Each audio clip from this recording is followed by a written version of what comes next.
Weisenstein, Porcupine. I guess you're not up and at 'em yet. This is me. And they call me with the message. Alright? Thanks. Bye. Skipping. Urgent message. Trying to get a line to call you. It's been, so problematic for some reason tonight. I can't get a dial phone to call you. So this is my fourth location. And I could talk earlier because it was right there. So if you haven't gone this week, call me back. Thanks. Bye. Just wanted to say goodnight anyway. Alright,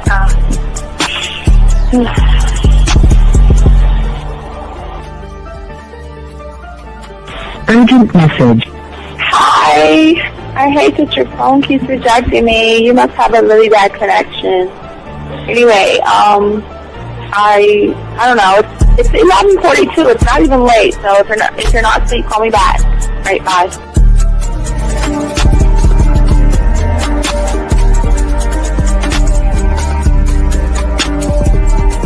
Skipping. Urgent message. This is the, please give me a call when you get this message.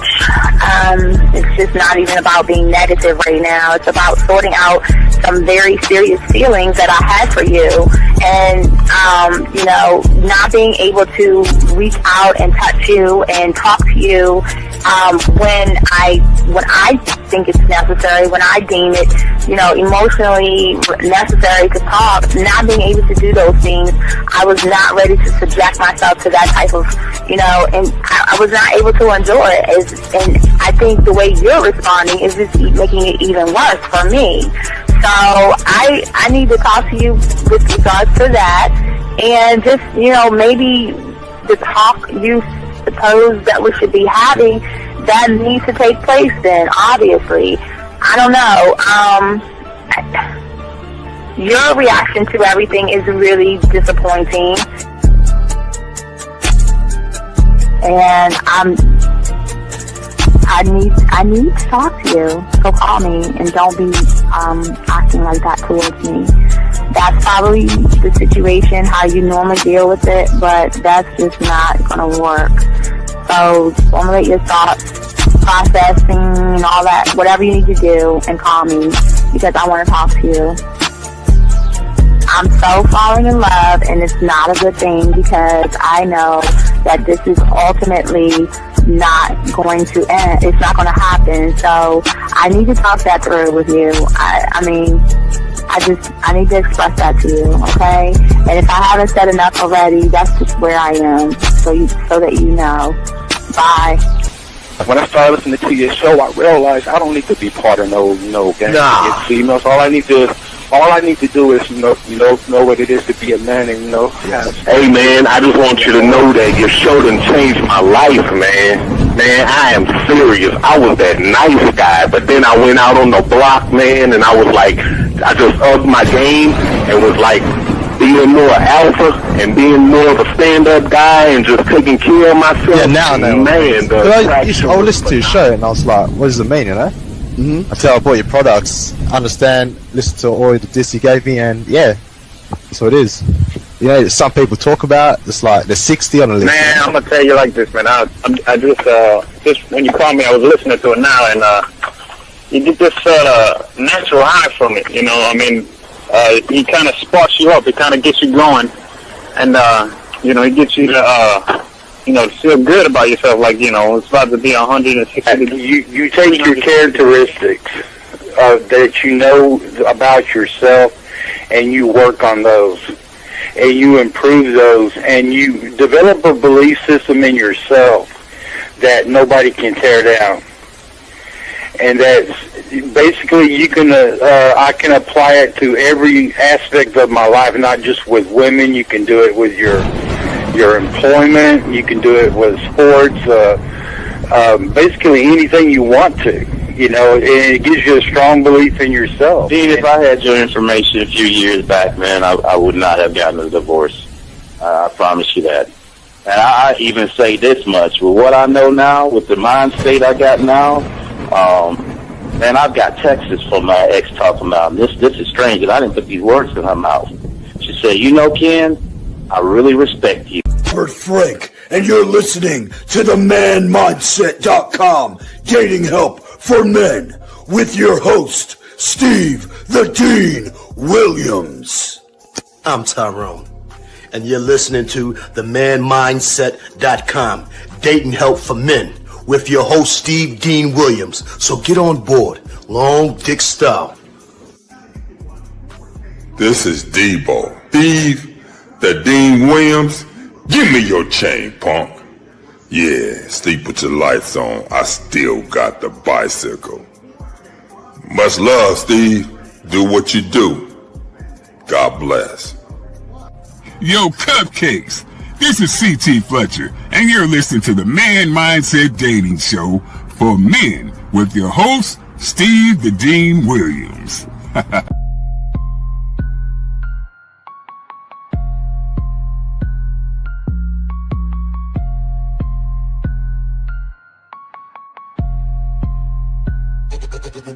Hey, we keeping it real. Getting these women is really a skill. It's time to level up your appeal. Teach you the game, it's all right here. Next level concept. Never seen nothing like this. Be one of one, women flocking cause you got the man mindset. Yeah, you got the confidence to make moves. You getting women so you can't lose. Checking you when you in the building. Shout out to Steve the Dean Williams. I know you ready, so legendary. Gotta do it like this.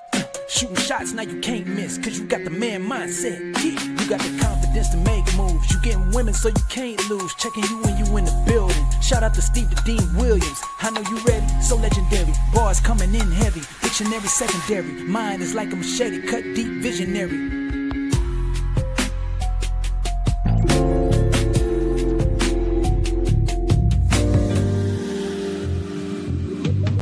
I love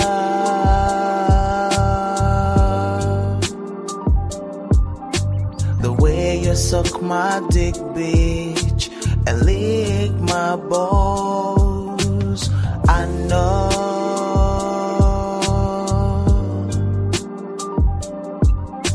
there'll never be another one like you. Never at all, yeah. All right, what's going on, everybody? Shout out to all my chat room dogs out there. It's your boy, the Dean. Class is in session, gentlemen. We have a good show. We're going to be talking about today the one behavior that makes women chase you even if it feels wrong. So, guys, if you have a question, go ahead and put a Q. We got you covered. Lines are open if you want to call in. So let us get to the show, gentlemen, and let's go ahead and chop it up.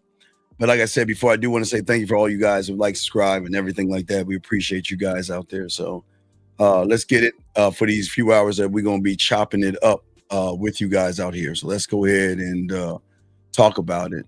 So why most men are ignored, and people always want to know how it is that most men win with women, because most men are actually living by a code. Now, some of the problems that we're having today as young men that y'all are having when it comes to the game out here is that unfortunately most of you guys out here are truly obsessed with being right, meaning that it's killing something inside of you. Most guys are walking through life all the time, guys, tippy-toeing around when it comes to women. A lot of these guys out here, unfortunately, are second-guessing themselves. They second-guess every text message. They second-guess every sentence. They pause in all the conversations that they have with women. And unfortunately, they are afraid of saying the wrong things. And this is what we're going to talk about. We're going to talk about the why. Because many of you guys out here, because unfortunately, like I've always say, most of y'all are looking at the game the wrong way because you're looking at being liked and everything like that. And with that being said, also you're trying to be polite. That's not, because you think polite is actually right. And yet most of you guys use these words and move this way and say things to women that you want to hit perfectly with them, but it never lands. And you guys are always trying to explain yourself to women, always trying to soften up your stance around women, softening the blow, always talking. But the thing is, there's nothing being felt by what you're saying. And most of you guys out there get frustrated because your words are not doing the right thing.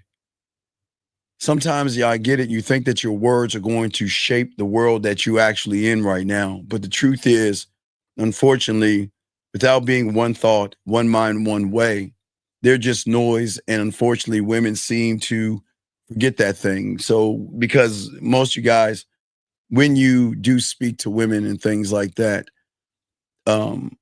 there is a stance that you come by, and it's like from fear, from not believing in yourself.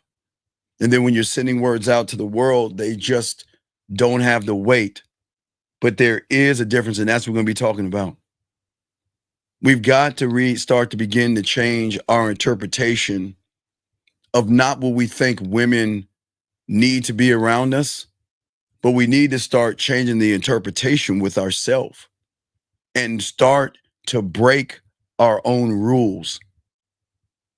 As a man, one thought, one mind, one way, talking to a woman, seeing a woman, anything like that. Again, we talked about the bid. Y'all can go listen to that video, but I don't look at women the way that you look at, because at the end of the day, as a man, you should never, ever obsess over trying to be right or wrong. I'm not interested in being agreeable. I'm not trying, as I've always said, I'm not trying to be a friend. I'm not trying to be liked. I'm not trying to be admired. And I'm damn sure not trying to be accepted.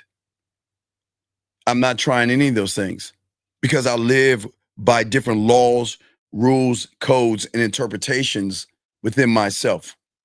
And that's what we're going to be talking about today. And that's what we're going to be discussing for many of you guys out here.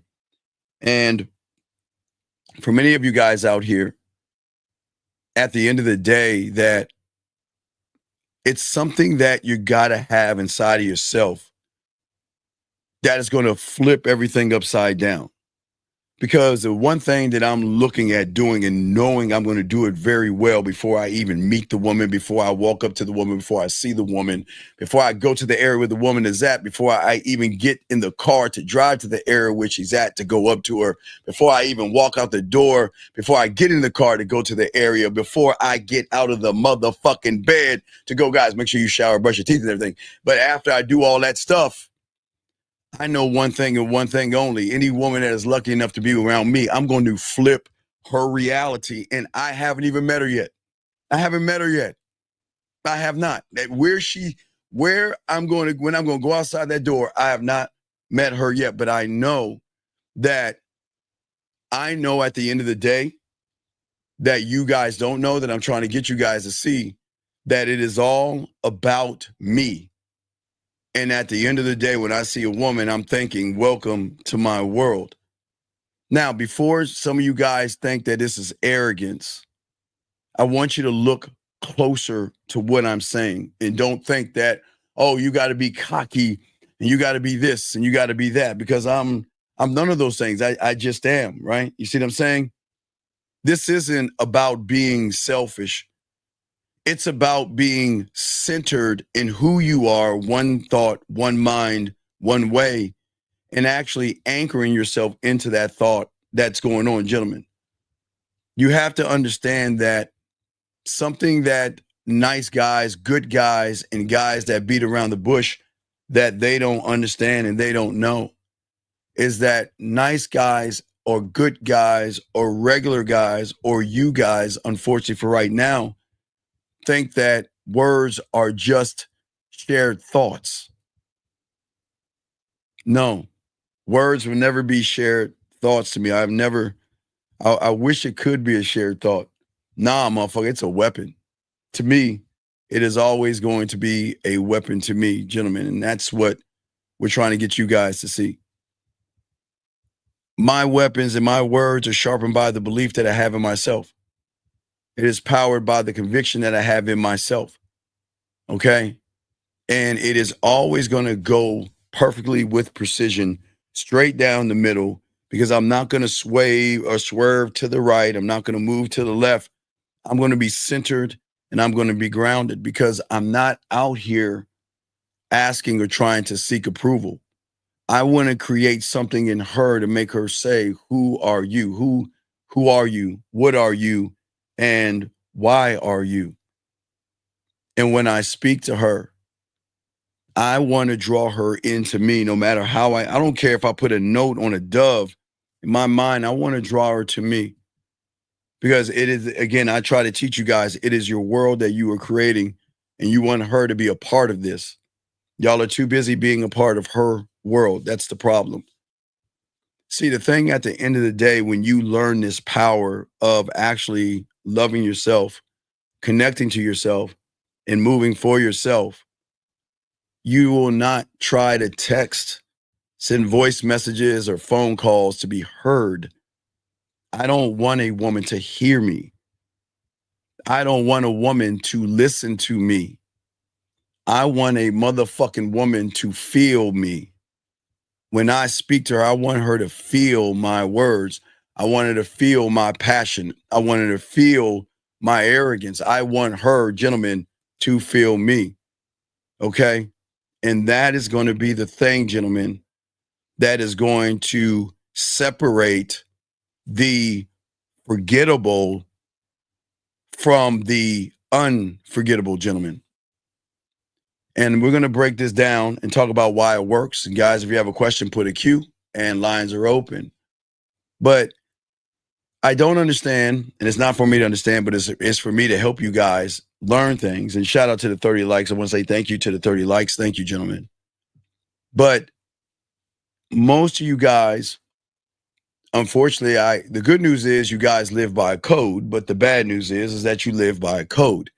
And the code that you live by is why you are still stuck where you are, because you believe in the thing that is holding you down and holding you back, because your code is based upon the woman. The code is based upon getting between her legs. The code is based upon what can I do, say, or be to get that woman to actually be interested in me. And that's not what the code is all about. I want you guys to speak with who you are. But so many, unfortunately, you speak to ask for permission.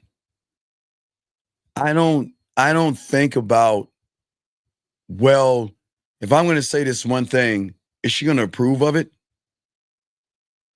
I don't test my words out to myself. Well, I'm going to say this.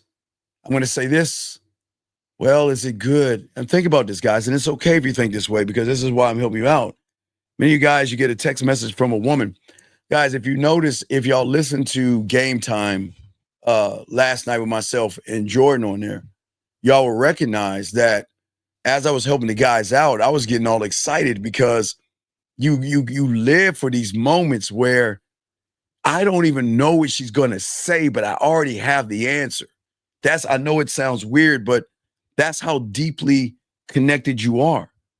But for many of you guys, you might receive a message from a woman. Maybe you're on a dating app and you might receive a message. And for many of you guys out here, you get very, very, very excited over that. And what happens is that you start to test your words, meaning that, okay, what am I trying to get across without trying to be nervous, without trying to be desperate or trying to be needy or trying to figure out the things that you need to say, the things that you want to say. But as a man, you don't test your words to see if they're going to be accepted. Every sentence is said like it was meant to be. It was meant to be heard, because it was, gentlemen. I'm not ever looking at a woman and requesting space. God damn it, I'm claiming it. I want, gentlemen, when I say space, the reason why I want to be a landowner, I'm the only one that talks about this, is because I want space. I want her to allow me in so I can do what men do when they're around women. But what I'm trying to do is that I'm trying to show her my reality versus conforming to her reality. Unfortunately, for many young men out there, They're so busy trying to fit into another world. As I've always saying, I want to invite her into my world. That's the difference between, as we told you guys, the bid and you guys approaching women. I understand that you want to go up. There's nothing wrong. As I said before, there's nothing wrong with walking up to the woman. But what are we thinking about when we walk up to that woman? And for many of you guys out here, you want to be a part of her world versus inviting her into yours. My language that I have, okay, and the language that you must have to yourself, gentlemen, has to be filled with certainty. It has to have direction. It has to be, this is how I do it all the time, and I'm not going to change. Gentlemen, here's the crazy thing that I don't think most of you understand when it comes to the game. You don't change who you are for a woman. That's why we say one of one, because every woman you meet is going to be the woman you meet for the first time. And the problem is that you feel like you've got to change who you are. Instead of, this is how I do it with you, you, and you. Unfortunately, for many of you guys out here, y'all say, well, what does she think I should do? Or what should I do? I mean, if I say this, is she going to think that? And if I think that, is she going to move this way? Do you see what I'm saying to all you young men out here? See,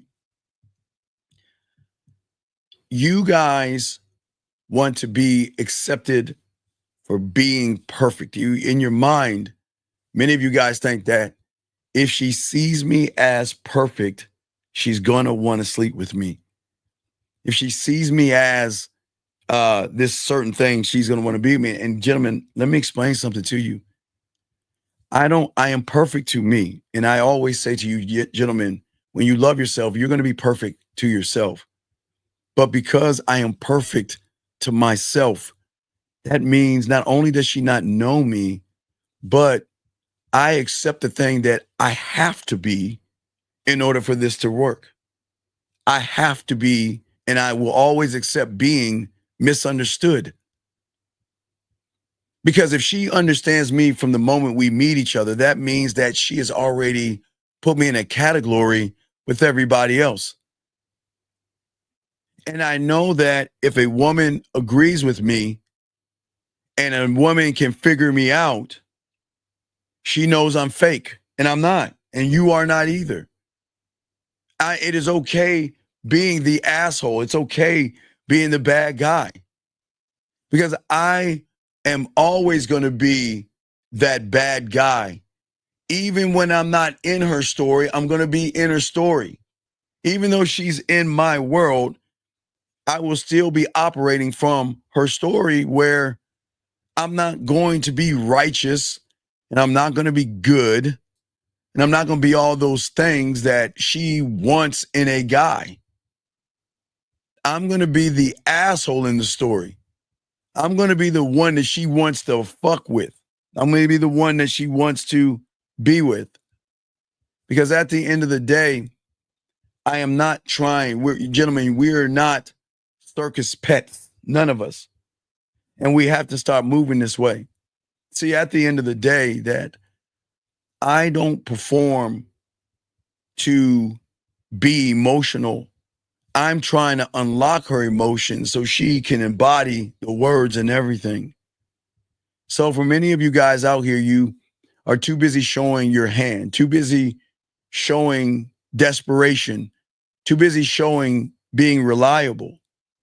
And as a man, I don't feel the need, gentlemen, to perform anything. I'm not a circus animal that's going to do that. Who I am to me, being still, being quiet, and being to myself, is more than an average guy speak, or excuse me, not speak, but his speech. And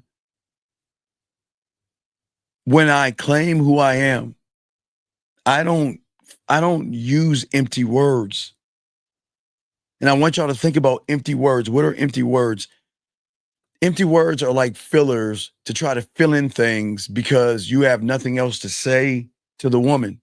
You have nothing else to, you have no idea how you want to move with the woman. I am controlled chaos in her world.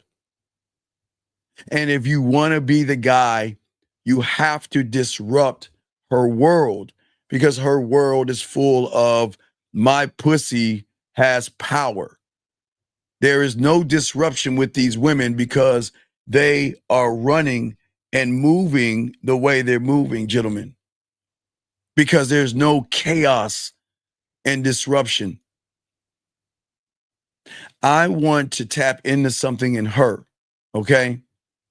And if we can tap into these things, and we're definitely gonna go all through all these things I'm talking about, because I'm gonna discuss these again. And I want you to get your crayons out.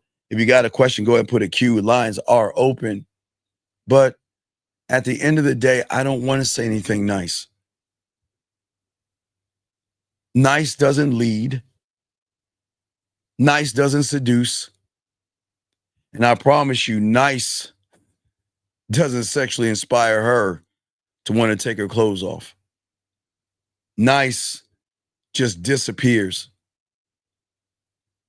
What I'm saying to you all out here is that most of you guys hope that your words matter.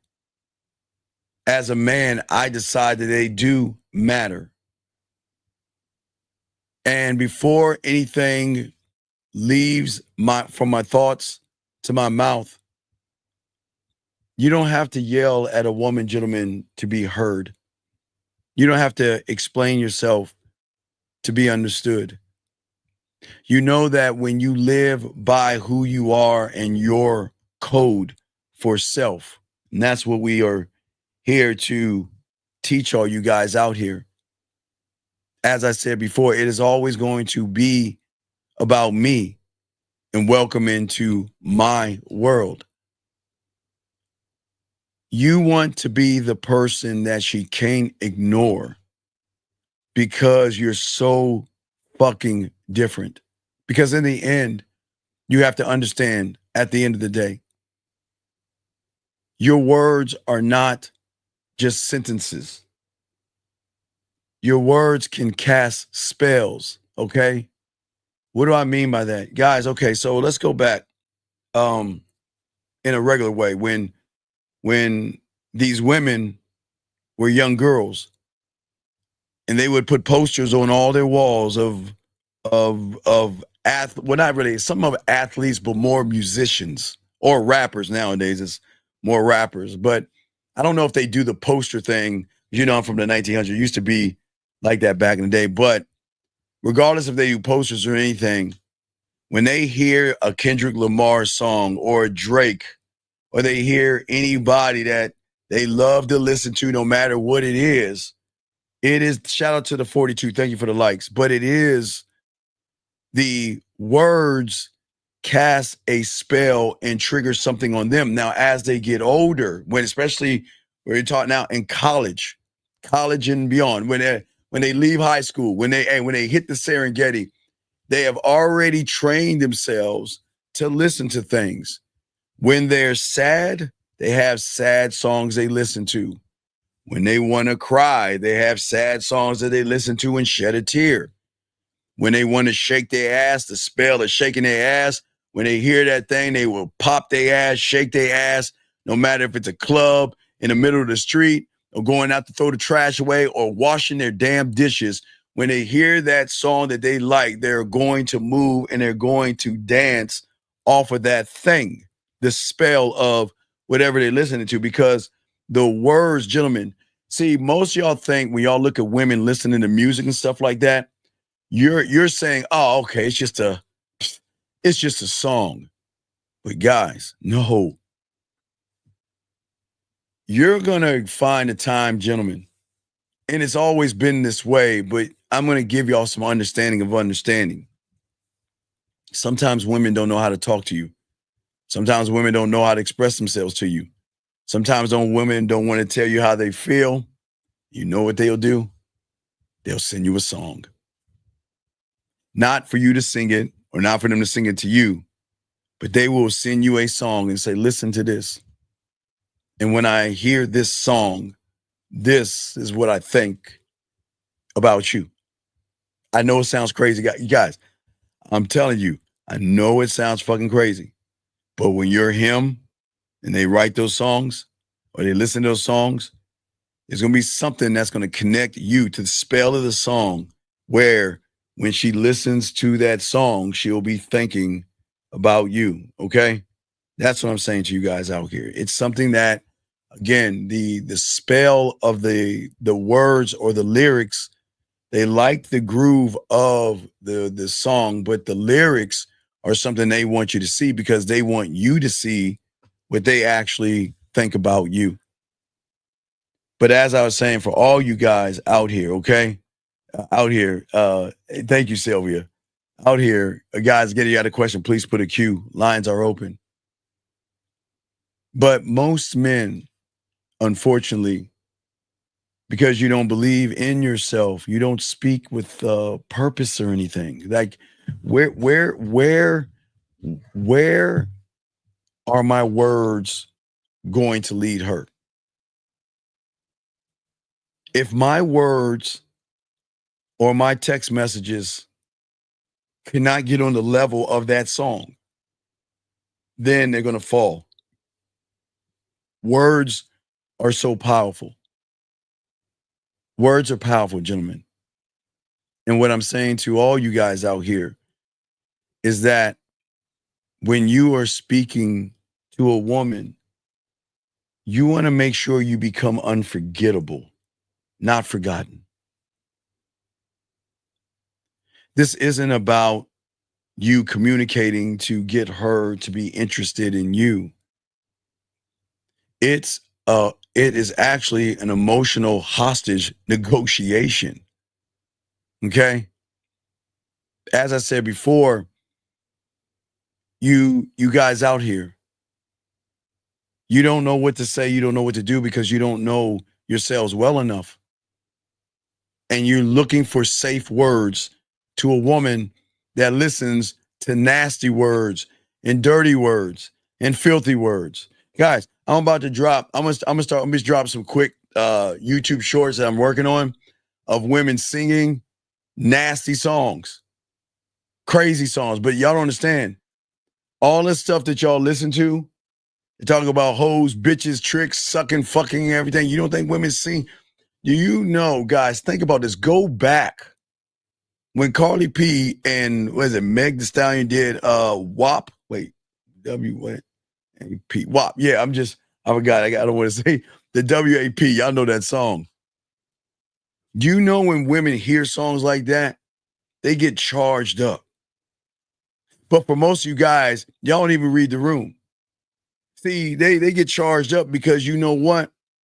They like to talk about that wet, that yeah, but there's some kind of guy that can make it wet just as much as they talk about it, which makes it more like a connection, right? More like a connection. And that's what I'm saying to you guys out here. We have to stop looking for permission. And I'm not saying anything dealing with you entering a woman. You don't put your hands on a woman. Don't ask for nothing. And if she says no, is no. And I'm not talking about that. I'm saying that you guys are always seeking permission. But what I'm saying to you is that the permission that you got to start doing is seek to yourself. Permission to be bold. Y'all are asking a woman permission to be funny. Permission to be assertive. Permission to be dominant and things like that. You don't speak up. You don't articulate yourself right. And you come across as soft in her eyes. In her eyes. Unconvincing. Boring. And bland, gentlemen. Not because what you didn't say. Okay, gentlemen, you can say something intelligent and you can say something that has some meaning to it. But if the woman is not feeling you, whatever you're going to say is not going to hit. Women will never, gentlemen, and write this down, they will never run behind soft mindsets. They don't respect those things, gentlemen. But let's look at the man who is one thought, one mind, one way. That guy. He owns his world. He owns his universe.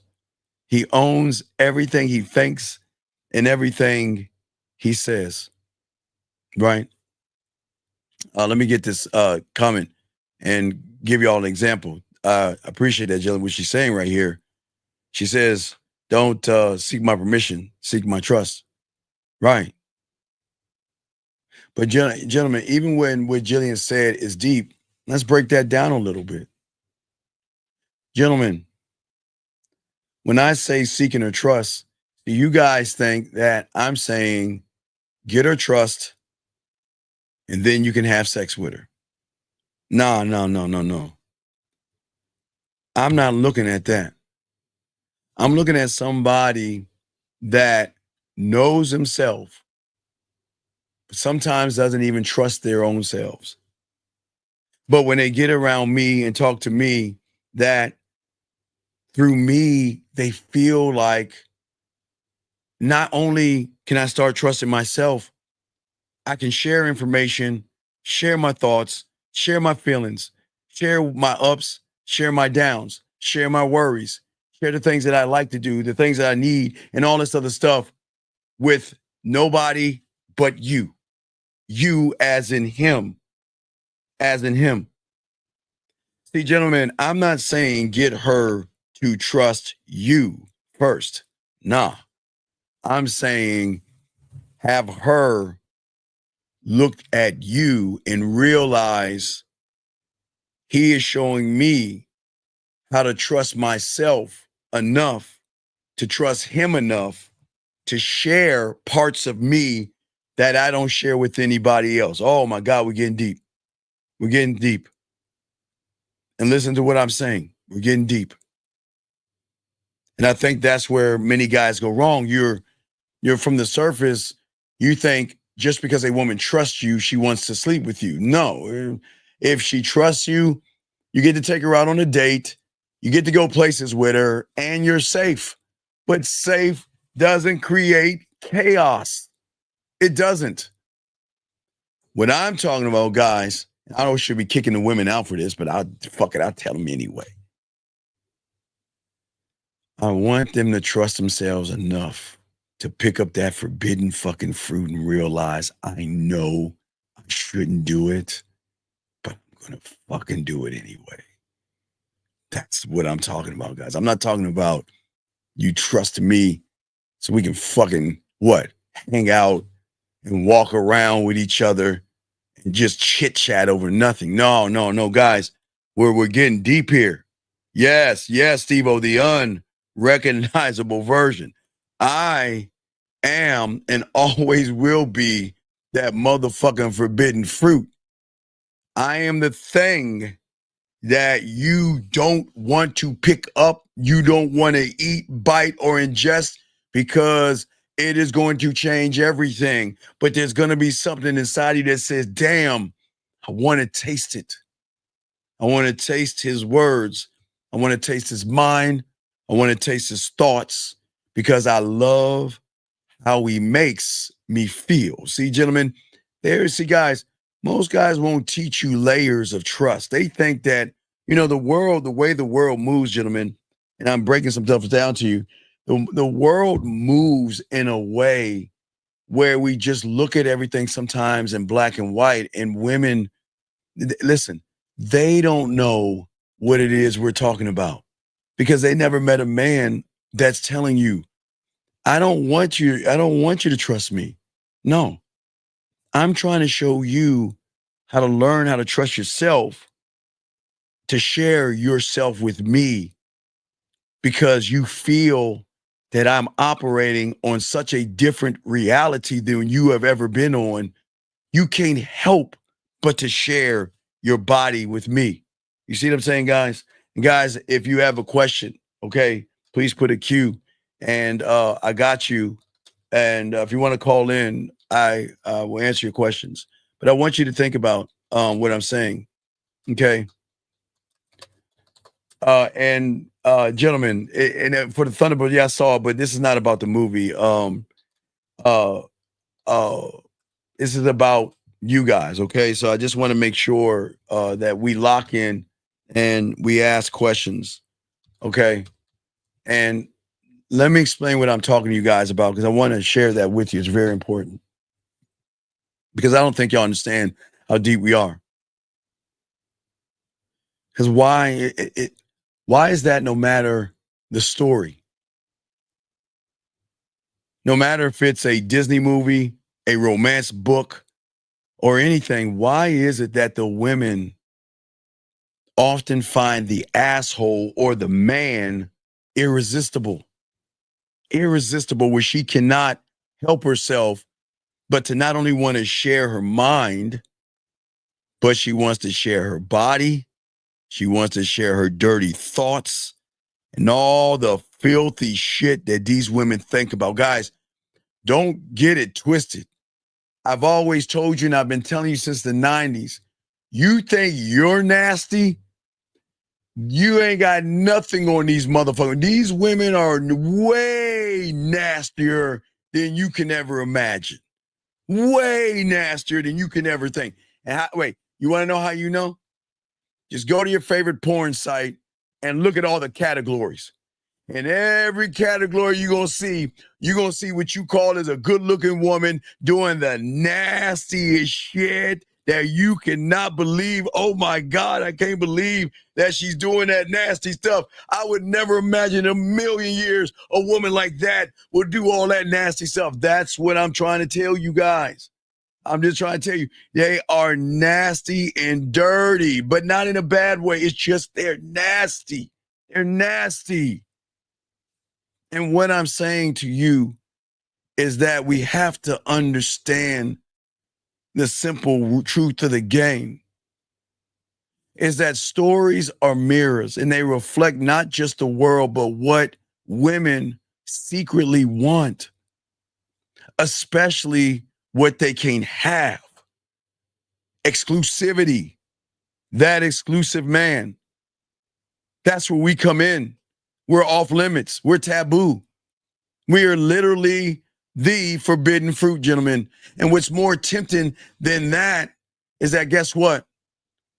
You're the one. Hey, how many times has her parents told them to stay away from motherfuckers like me?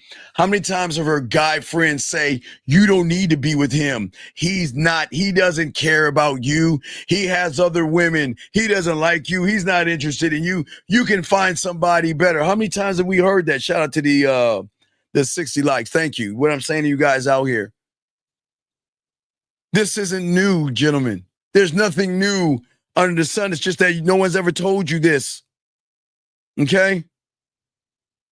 You have to understand, even through ancient times and how life was before the internet, shit was still going on the same way. It wasn't the lore of the hero. It was the asshole. And the stories, the Dracula, the Phantom of the Opera, those motherfuckers, if y'all even were able to watch that, the villains. The man that is a fantasy wrapped in nothing but sexual danger. With a little drip of charm, a sprinkle of knowing that he's an asshole and all that other stuff. Locks in, gentlemen. Because so many women out here will always be drawn to motherfuckers like me and motherfuckers like you. You want to know why?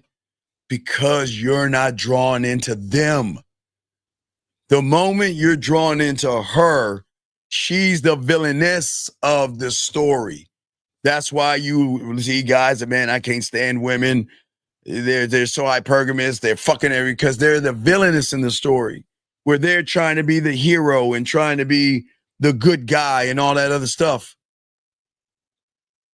as a man, one thought, one mind, one way, we operate. But guess what? We not only operate, gentlemen, but you guys represent all the traits that outside your door right now, society tells you to avoid. Commercials tell you to avoid. Advertisers tell you to avoid. Avoid the person that has dominance, power, and rebellion. Avoid the person that is unapologetically, he doesn't say sorry at all. But they want you, what do they show you? What do they bombard you with? Hallmark moments, be good, feel good, commercials, do this, do that, run behind her, kiss her ass, beg for her, take her on a date, be a good guy. Because gentlemen, in about a week or so, I want you to, we're going to go to, we do every year for Mother's Day, we're going to ask our mom about our dad and watch why being a dick and an asshole is something you miss him completely. But we'll do that on Mother's Day. But as I say, for all you young men out here, appreciate you guys that listen to this.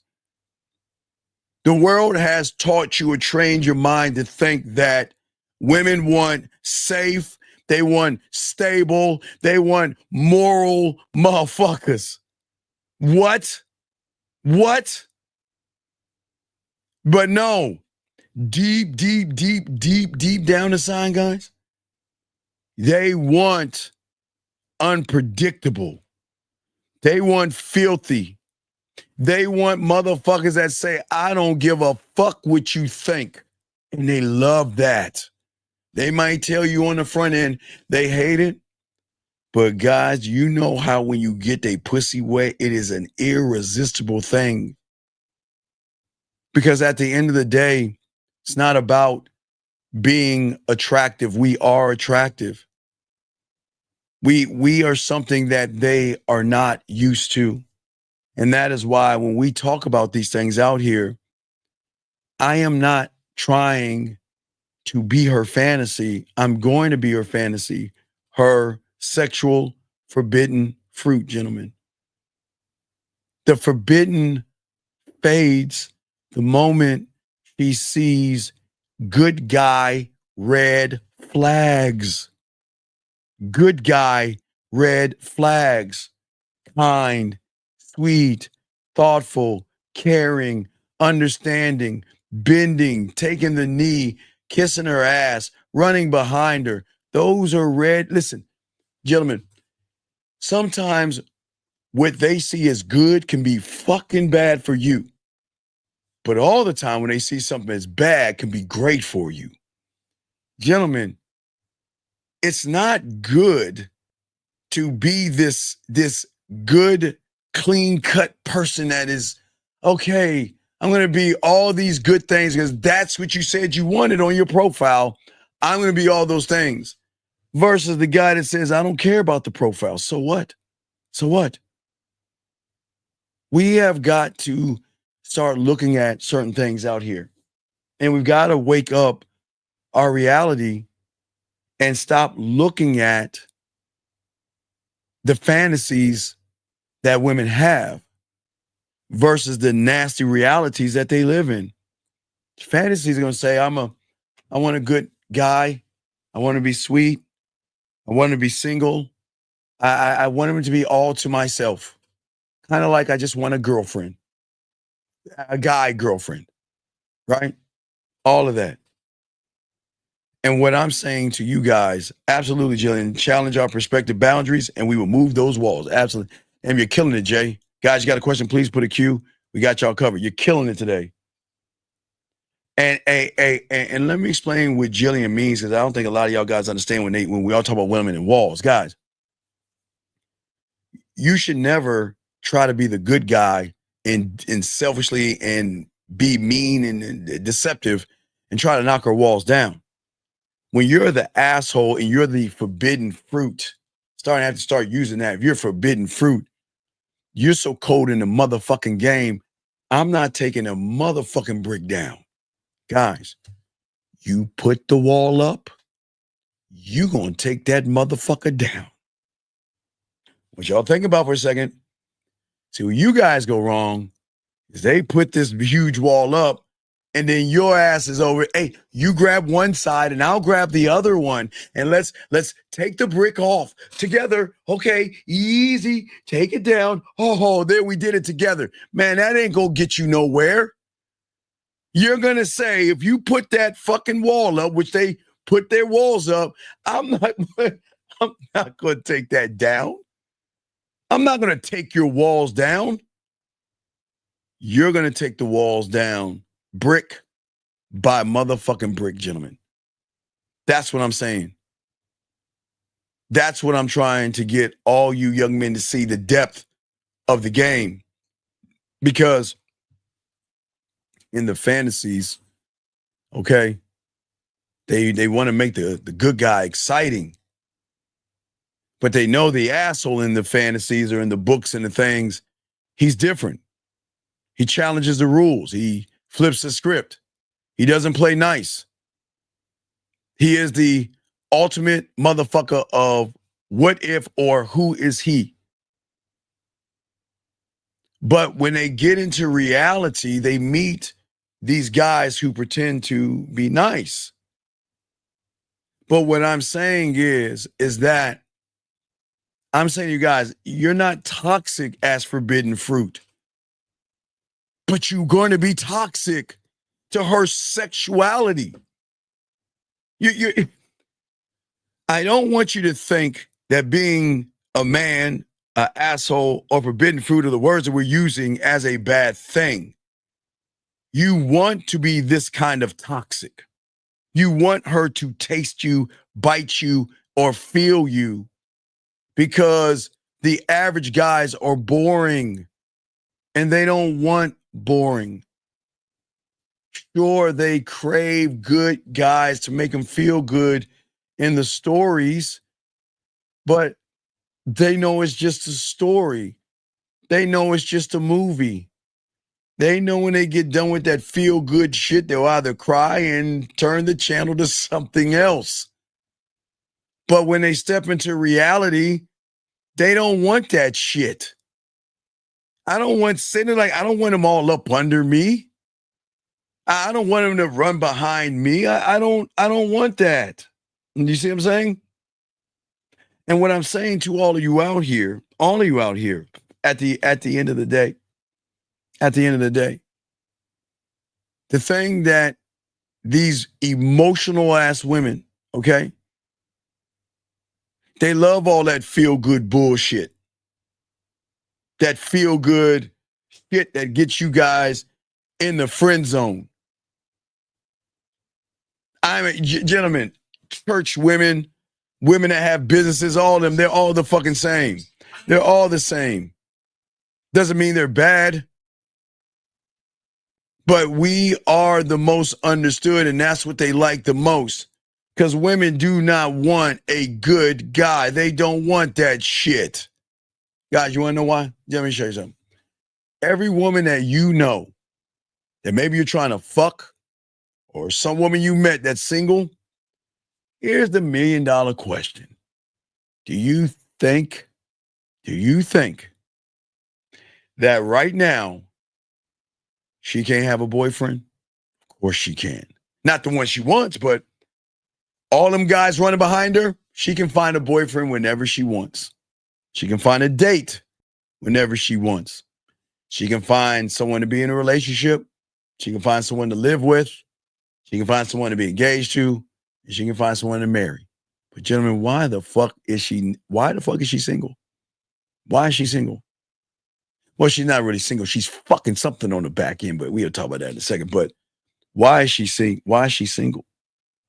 I want y'all to think about this. You don't even think about this.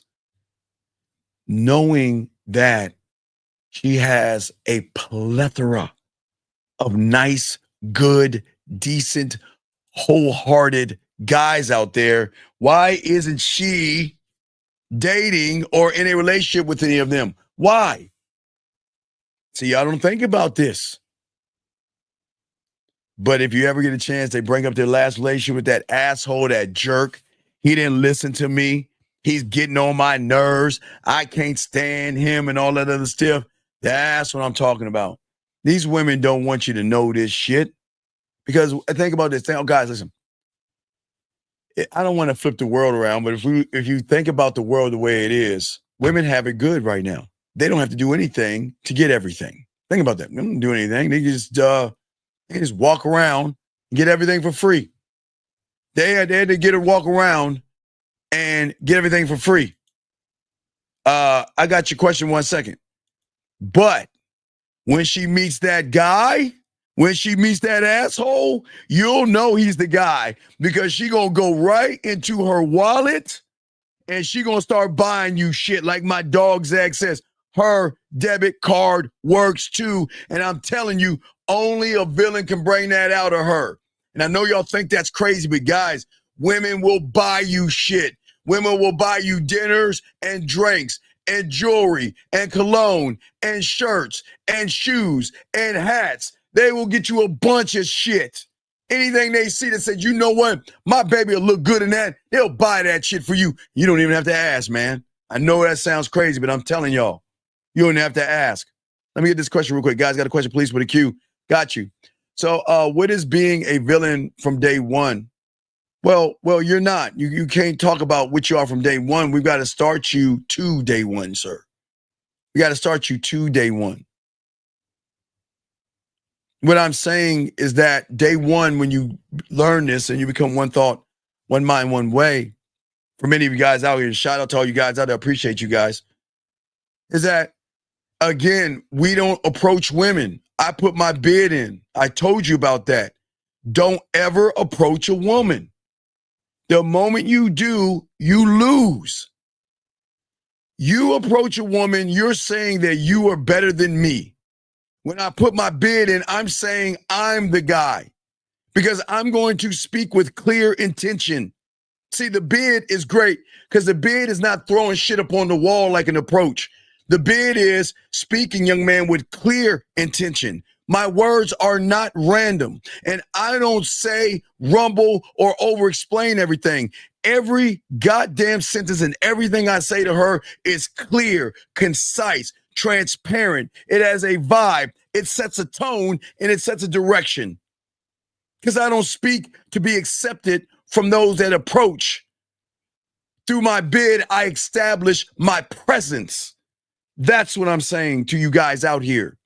That's what they're not teaching you. You have to be careful about that. And when I talk, okay, I talk. I listen, let me tell you something. I've never, ever, and I've had clients, I tell you, man, I love this. Man, this is what I love. Man, I love this shit. I love how my clients tell me, and sometimes, you know, I go on these dates and I swear to you, and this is it's not a bad thing. You're not bad, and I don't want to get you upset, but I'm saying, like, a lot of them, when they're on dates with women, they're what? They're just like this on their phone. I got the courage to talk to her, and I set up this date, and we're going places, and this breaks them. It literally breaks them because they're like, notice me, talk to me, and I don't understand, where am I doing wrong? What do I say and what do I do? And when they get this game and they learn it, we're so cool.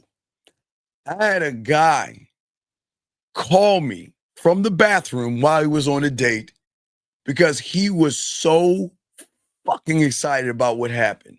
All his life and his thing before he got coaching stuff, he would see that. He would get on these dates with women and they would just be on their phone. He started to learn the game, started to lock the game in. She was on her phone. For the first time in his life, he stood on shit. He said, if you don't put that phone down right now, I'm going to get up, I'm going to leave. This is the last time you're ever going to see me. Do you understand me? And you know what she did? She put that phone down, and guess what? Scooted closer to him. Now, please understand, this is why he called me from the bathroom, because you have to understand. If most of your dates she's on the phone and you never say anything. And then finally you get this game down and you stand on shit and you tell her what the fuck to do. He was so excited. He went to the bathroom, he called me, he said, "Oh my God, Steve, you ain't gonna believe what happened." Man, she was on the phone and I stood up for myself and I told her to get off the phone. And I told her that if she doesn't get off the phone, this is gonna be the last time we see each other. And I watch this. Part of me felt that I was saying the wrong thing because that's not me. But when I said it, I felt the new me. Oh my God. I said, "Welcome home." That was telling him, "Welcome home." That was me telling him, "Welcome home." Because for the first time in his life, he did something that most people didn't do. You know what I mean? It's for the first time he realized the beauty, he realized his depth, he realized everything he was and all that. And I'm telling you guys, it was a beautiful moment in time for him. And I'm still proud of him. It changed his whole trajectory of everything because he questioned himself, but he still did it. And then when he did it, he had no more questions. It's beautiful. But as I was saying, guys, if y'all got a question, please put a Q. We got y'all covered. And as I say for all you guys out here, is that this isn't about being loud. Gentlemen, this isn't about being aggressive.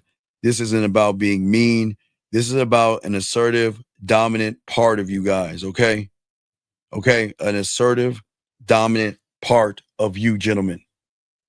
That when you speak, you need to speak to be heard, and you need to speak to be followed, okay? And what I'm saying for all of you guys out here, what is so beautiful is that unfortunately when they speak, and when I say they, all my guys in this room, I'm not talking about you. Everybody outside this room, them, they, them, those humans, not you, them. All the guys outside this room, not you, but those guys, when they speak, he hopes that the woman will agree with him. But for all my dogs in this room, when we speak, we know that she is going to feel us. Even if she doesn't like us, she's going to feel us. Because, gentlemen, I've always told you, she doesn't have to like you to give you some dome. She doesn't have to like you to spread her legs. She doesn't have to. Guys, there are many times. Gentlemen, you remember I told you my roommate, and before I give you this one, we talked about this decades ago, or a decade ago. Wait, was it a decade? I've done this a few times, but I don't want you to judge me because most of y'all motherfuckers say I was fucked up. It was not fucked up. So before I tell you what I'm going to tell you, please understand. My roommate at the time was interested in a chick that had a man. So I'm going to say it again. My roommate was interested in a woman that had somebody. So please understand when I tell you this, you can't dump on me. So I'm on a dick resting day, playing my video games. Boy comes up to me, my roommate's like, "Hey man, you mind driving me across fucking town?" And when I'm saying across town, I'm talking about I'm on the southwest side and we had to go all the way to the east side of town. I'm talking about all the way on the other side of town. All the way on the other side of town. In rush hour traffic. Now I'm a cool motherfucker. I've got a disresting day and I'm playing video games anyway. So I'm like, I'll take it. I don't mind taking it. Because that's my boy. You know, if something's wrong with his car, I'm cool with it. Get in my little cake-ass car. We drive. Remember, rush hour. Guys, I should just show you the fucking map to show you how fucking far. Hold on, guys. Let me hold up, dog. I want to show you the distance. Let me pull up the distance. I've never showed you the distance. Hold on, let me show you. Let me see here. Hold on.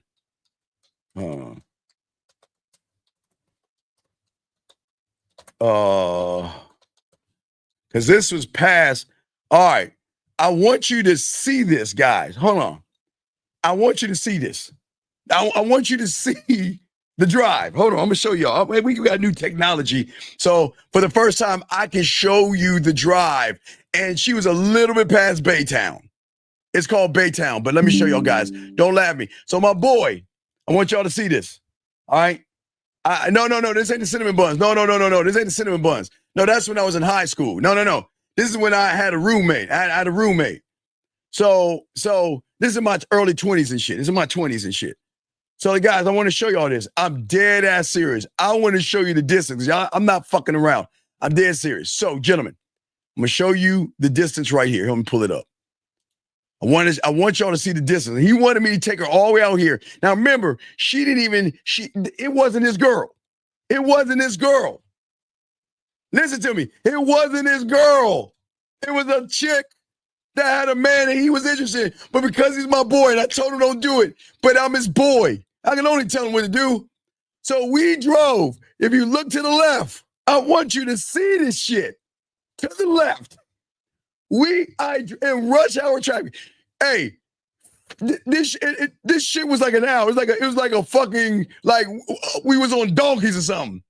I want y'all to see the distance that I helped my boy out and took him to go see this woman. So you know I had to ask, man. I was, all right, we get there. And I just get out of the car to stretch my cake ass legs. I ain't got long legs, but motherfucker, that was the drive. That was the drive. And she gave my boy attitude, man. She gave my boy attitude. Not only did she give my boy attitude, she was talking down to him. Cause you know my boy didn't have no game and shit. You know, he was cool and shit. But I'm not gonna sit here and let somebody talk to my boy like that. So I say, hey dog, let's go. Man, get out of here, man. Fuck that, man. Let's go. Let's get out of here. And she's like, you can't tell him what. Now I walked over and said, let me tell you something. Don't make me fuck you and fall in love with me. Man, let's roll. Exactly what I said. So we got back in the car and scurried back from that red dot. Hey, it took more time to drive than we actually spent time with. I'm dead ass. Y'all gonna laugh at me. I took the drive from my boy. It was my dog. It's my roommate. You know, I'm always trying to get him some ass and shit. I'm cool with it. So now the plot thickens, and this is where you cannot judge me. And I'm going to say it one fucking time. It was someone he liked that had a boyfriend. It was not his girl. Now, fast forward a few weeks. My boy's at work. I don't know. I'm somehow chilling at the crib by myself. Somebody knocks on the door. Now, as a gentleman, I open the door and lo and behold, it's her. And as a gentleman, I asked her to come in. And I promise you, I was on the other side of the couch. I'm telling y'all, I was on the other side of the couch. I did not start this shit. Remember, he did not like me at all from that interaction. Came on, sat on the other side of the couch. Now I was being, a good host. Would you like something to drink? You know, he's not here and everything, you know, and, you know, he took a long drive over here. It's like being a perfect gentleman, died. It was a perfect gentleman. But before I knew it, she was on that side of the couch and she was all on me. And yes, I did fuck her. And yes, she did suck my dick. But that's not the point. That is not the point. The whole point is this. She didn't like me. She hated me. She couldn't stand me. She knew, see, the thing with my roommate, he was Paul Revering. Let me tell you what he was doing. And I'm not even mad at him for this. You want to know what she was telling me? I already knew about you. How'd you know about me? I know about the girls that you're sleeping with and the girls that come over to here and the women that you're fucking with. I'm like, how the fuck did she even know that? You want to know why? Because my roommate did the worst thing that a person can do. And for all you guys, listen to me. Never, all my dogs, listen to me. Never try to put another person down to make you look better because it will backfire. And that's what my boy did. And I'm not mad at him for that. I even told him I fucked the chick. And he's like, well, I said, hey, but wait a second, it wasn't on me. Wait. I didn't fuck her. It's not like I tried. I was a perfect gentleman. I was sitting on the other side of the couch. I didn't even really have dialogue with her. She came and fucked with me. But that's not the whole point. The point is that where he went wrong is he made me to be out. He made me to look like the villain. He was saying that I'm not like my roommate. My roommate is fucking women. My roommate is going through a lot of women. My roommate doesn't care. My roommate doesn't give a fuck about these women, and I'm not that guy. See, he thought by telling somebody the good side of him by throwing salt on your boy, who by the way, took him all the way across town. Gentlemen, she did not like me. She couldn't stand me. But she told me she had to fuck me to see what it was all about because he sold me to her. I had nothing, listen, gentlemen, I had nothing. All I did a good, kind thing. I drove damn near over an hour across town and waited like the third wheel. I mean, like a bitch. I wasn't even, you can't call me a bitch because I was doing a favor for my boy. Sitting on the side, I just waiting by the car. I waited by the car. But what happened was she didn't want him. She wanted me, but she didn't like me. She liked him, but she didn't fuck him. She didn't like me. And that's what I'm trying to say to all you guys out here. Just because a woman doesn't like you and just because she's not interested in you doesn't mean that she won't fuck you. And gentlemen, when a woman is interested in you or likes you, isn't it odd she ain't fucking you because you're not the villain? You're not the thing that's going to give her an arousal. And what I'm saying to you guys out here, it wasn't me. I did nothing wrong. Hey guys, all I did was stop playing my video games. I take the bus line because I wanted to save gas in my little shitty ass car, and took that car and drove it all the way across town. As you can see, I'm just showing you the length that I went, the distance in rush hour traffic, guys. And anybody that lives in the Houston area knows how fucked up traffic is on that. You see that circle around the Houston? That is a beltway that is like just fucking traffic galore, especially rush hour traffic. So what I'm saying, guys, I didn't do anything wrong, but she didn't like me. She didn't like anything about me. She just wanted to see what it was like to be with me. And that is all. So technically, I was used for sex. How bad do I feel about that? But that's what I'm saying to you guys out here. You got to stop thinking about what you think women want to hear. You have to stop looking for her green lights. Instead, you've got to start talking to yourself about believing in yourself, believing in your words, and that you are the greatest outcome for her, regardless if she likes you or she doesn't like you, gentlemen. You see what I'm saying? I am the outcome. I am. And what I'm saying to you guys out here is that when you can talk to women, okay, you're either doing one or two things. You are either communicating, okay, or wait, watch this. You're doing two types of communication. Write this down, gentlemen. Write this down for all my guys out there. If you got a question, please put the queue. Lines are open. I need you to write this down. When you are communicating with a woman, that means talking, texting, voice messages, videos. That means being on the phone or being on a date.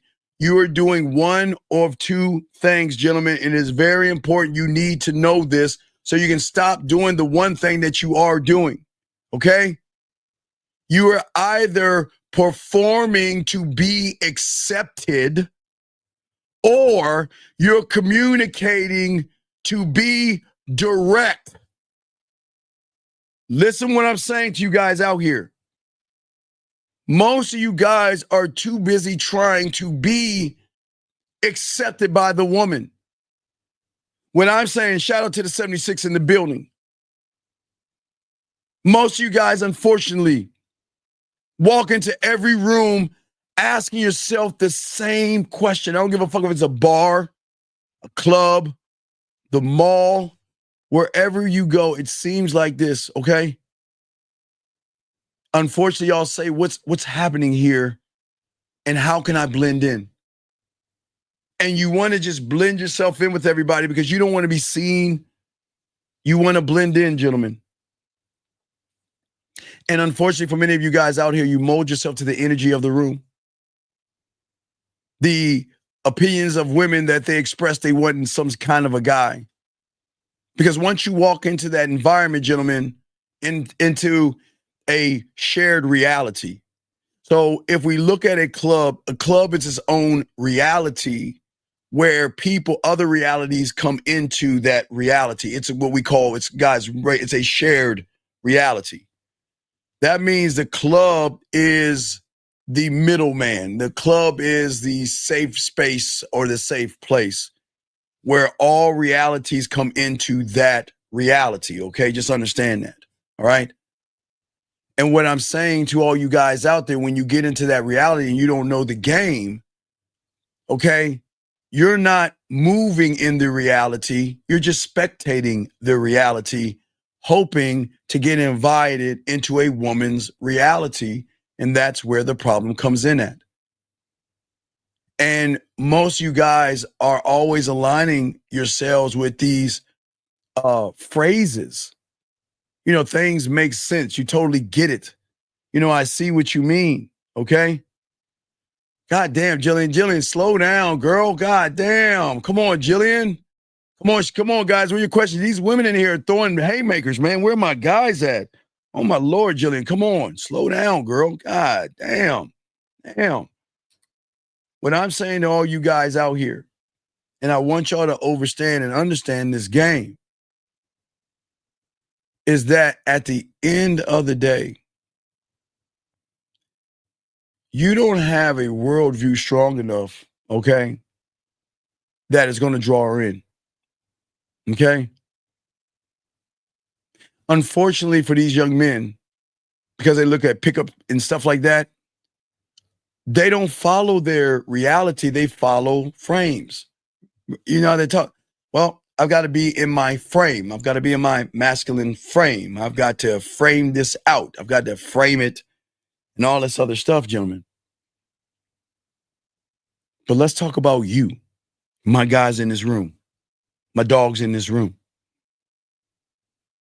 When a man walks into the room, it's like you're bringing the heat and the thunder and the weather and the cold with you. You're bringing the weather with you because your mentality and your mindset is this is how I see it. And if you want to see it this way, great. And if you don't, fine, I don't care. I'm living this life. This is my reality. I don't, nor will I see a woman as a frame, nor will I look at myself as a frame. I guess as a youngster, I learned in school that a frame was something that you put on a wall. That's something I maybe because I'm from the 1900s, but that's what I learned, what a frame was. It's something you place on the wall. It's not something you have to be. I don't have conversations with women about dating because I don't even know you're worth my time. Okay? See, if you look at a conversation that regular guys are going to have, they're going to say, well, yeah, dating is hard nowadays. That's if y'all, now I want y'all to see it for yourself. Y'all know what I'm talking about. You always hear it all the time. I'm sure you hear it at the job, you hear it with your friends, or you hear it somewhere. What do they say? Dating is hard these days, right? Right? But when you get with one thought, one mind, one way, and you get with that guy, he's saying dating isn't hard. It's just that people don't know how to set standards and lead those motherfuckers with clarity. That's it. It's the same topic, but it's seen through two different lenses. The first guy we talked about is going to agree with a social script. that was stuffed down his mind. Social script with statistics. Social scripts, like we were telling y'all earlier this morning, y'all saw that the guy calls in, like, you can't listen to people who are not out there fucking. Like, all right, guys, let's look at Stephen A. Smith. Well, no, let's flip it. Let's look at Shannon Sharp and Skip Bayless when they were doing that show. I've got No Mercy, I forgot the name of the show. Y'all know what I'm talking about. Skip Bayless and Shannon Sharp. If you're not playing football, sure. As an analyst, you can talk about it from your perspective. Listen, if you watch sports, because I always watch, for me, if y'all ever know what I'm watching, Fox News, Fox Sports. I'm rolling with the facility, rolling up for everything else, and I stop for Speak for Yourself because I don't like that cast. I don't like them. Only thing I like, I'm gonna start doing some Paul Pierce reaction things, but that's my morning, guys. While I'm working, that's what I'm going through. Y'all ever know, like, what is he doing? I'm watching those, but it's Sunday. I got to catch up on The Last of Us. I got a few Netflix shows, but whatever. So, as an analyst for all my sports aficionados, first take, thank you, Jack. So all my aficionados that understand sports, when you're an analyst, you can give analytical points of view. You know what, this person is that, this person that. And I'm not saying that they're always wrong, but when you're analytical versus the person that actually was playing the game, two totally different thoughts here. I want y'all to understand this. And I don't care if it's basketball, baseball, hockey, or fucking lacrosse, or whatever. You're always going to have the person, even if you look at, sports commentary, like Troy Aikman and Joe Buck. Joe Buck ain't playing no football. Troy, Cowboys. So Troy played football. See, it's always been like that.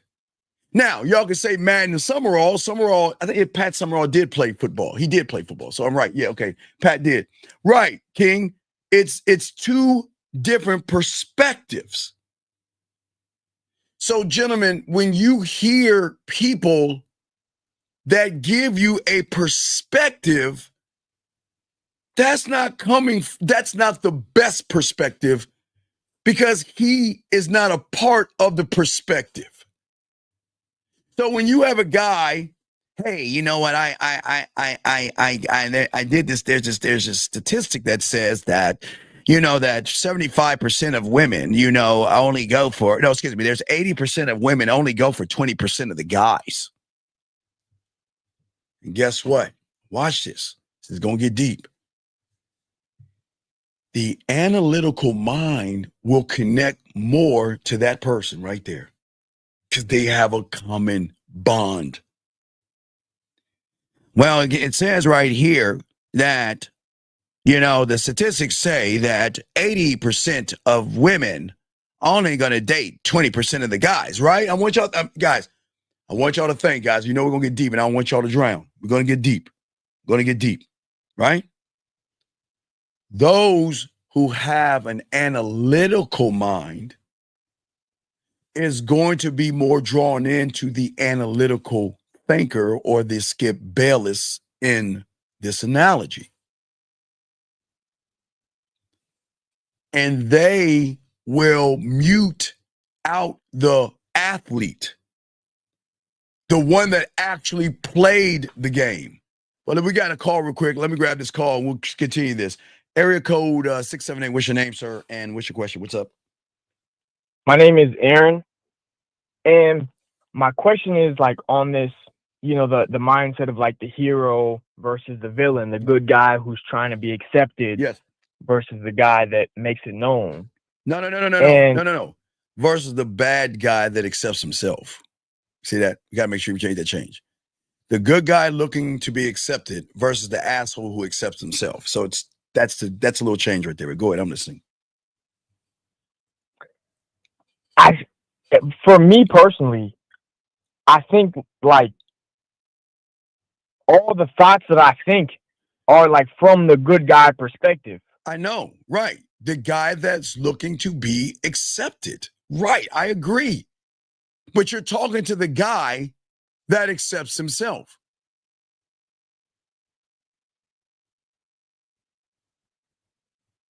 What? I mean, I don't even know where to begin. No, we can begin. Let's talk. Let's talk. This is a good conversation. Let's talk. All right. Again, we can agree that you red pill at one time. It's okay. You're a red pill, yes? Yeah. Okay. And don't say it. Don't be bad. It'd be like, yeah, it's cool. It's cool. I mean, I ain't gonna relish on it. It wasn't a good time. It was a dark time. No. I'm not talking if it was Uncle Johnny touching you. I'm just talking about a red pill. It's okay. It's all right.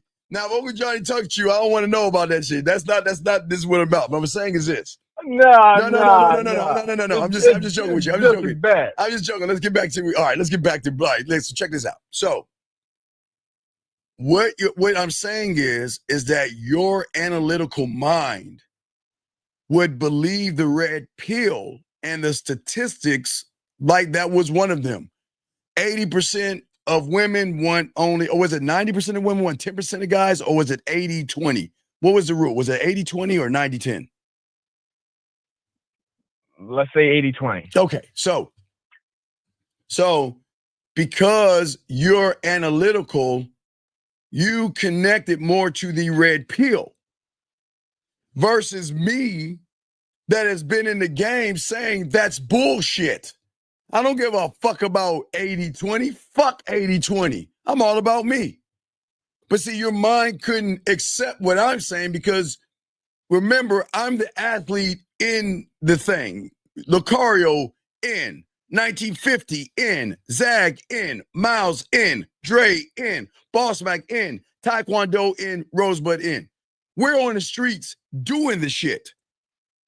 They're talking to you from their basement. They're pulling up data information, pulling it up and just reading stats. But because you don't believe in yourself or don't accept yourself, you're accepting the person who doesn't accept himself. That's the connection. Does that make sense? Yes. So that's why you kind of paused when I said, well, you not accepting, you're not, what'd you say? You talk to be accepted versus accepting yourself. That's different. See, street game says I accept me. Analytics and all that other shit says we've got to beg for the woman to accept us because we don't believe in ourselves. Does that make any sense? Yes. All right, so let's talk. Talking, what's up? So if I'm not I'm not in the game, I feel like if I accept myself too soon, or like if I accept myself before I've actually cultivated the mindset to be accepted, where I can actually stand on it and be confident in it. You already messed up. You already messed up. Okay. All right. I always like to use numbers and letters to simplify this. Okay. Okay. Your letter trying to be a number, 1 of 1, right? Right now, your mindset is not A, B, C, D, E. It's like A, square, circle, red, blue, orange, F, X, P, R, Z, Y. You're all over the place, right? Game gives you structure, okay? And where you're going wrong is that in order for the game to connect, you've got to believe in yourself or it's not going to connect. See, you're looking at trying to be an end result. But again, if you don't accept yourself, then the parts are not going to, you're not going to be able to move from the 1 to the 2 to the 3 to the 4 to the 5. That's why you're A, square, red, blue, T, P, R, you're all over the place. because you have never accepted yourself. And that's what I'm trying to say. Does that make any sense? So I gotta accept myself for where I'm at now. No, wait. You don't have to do anything.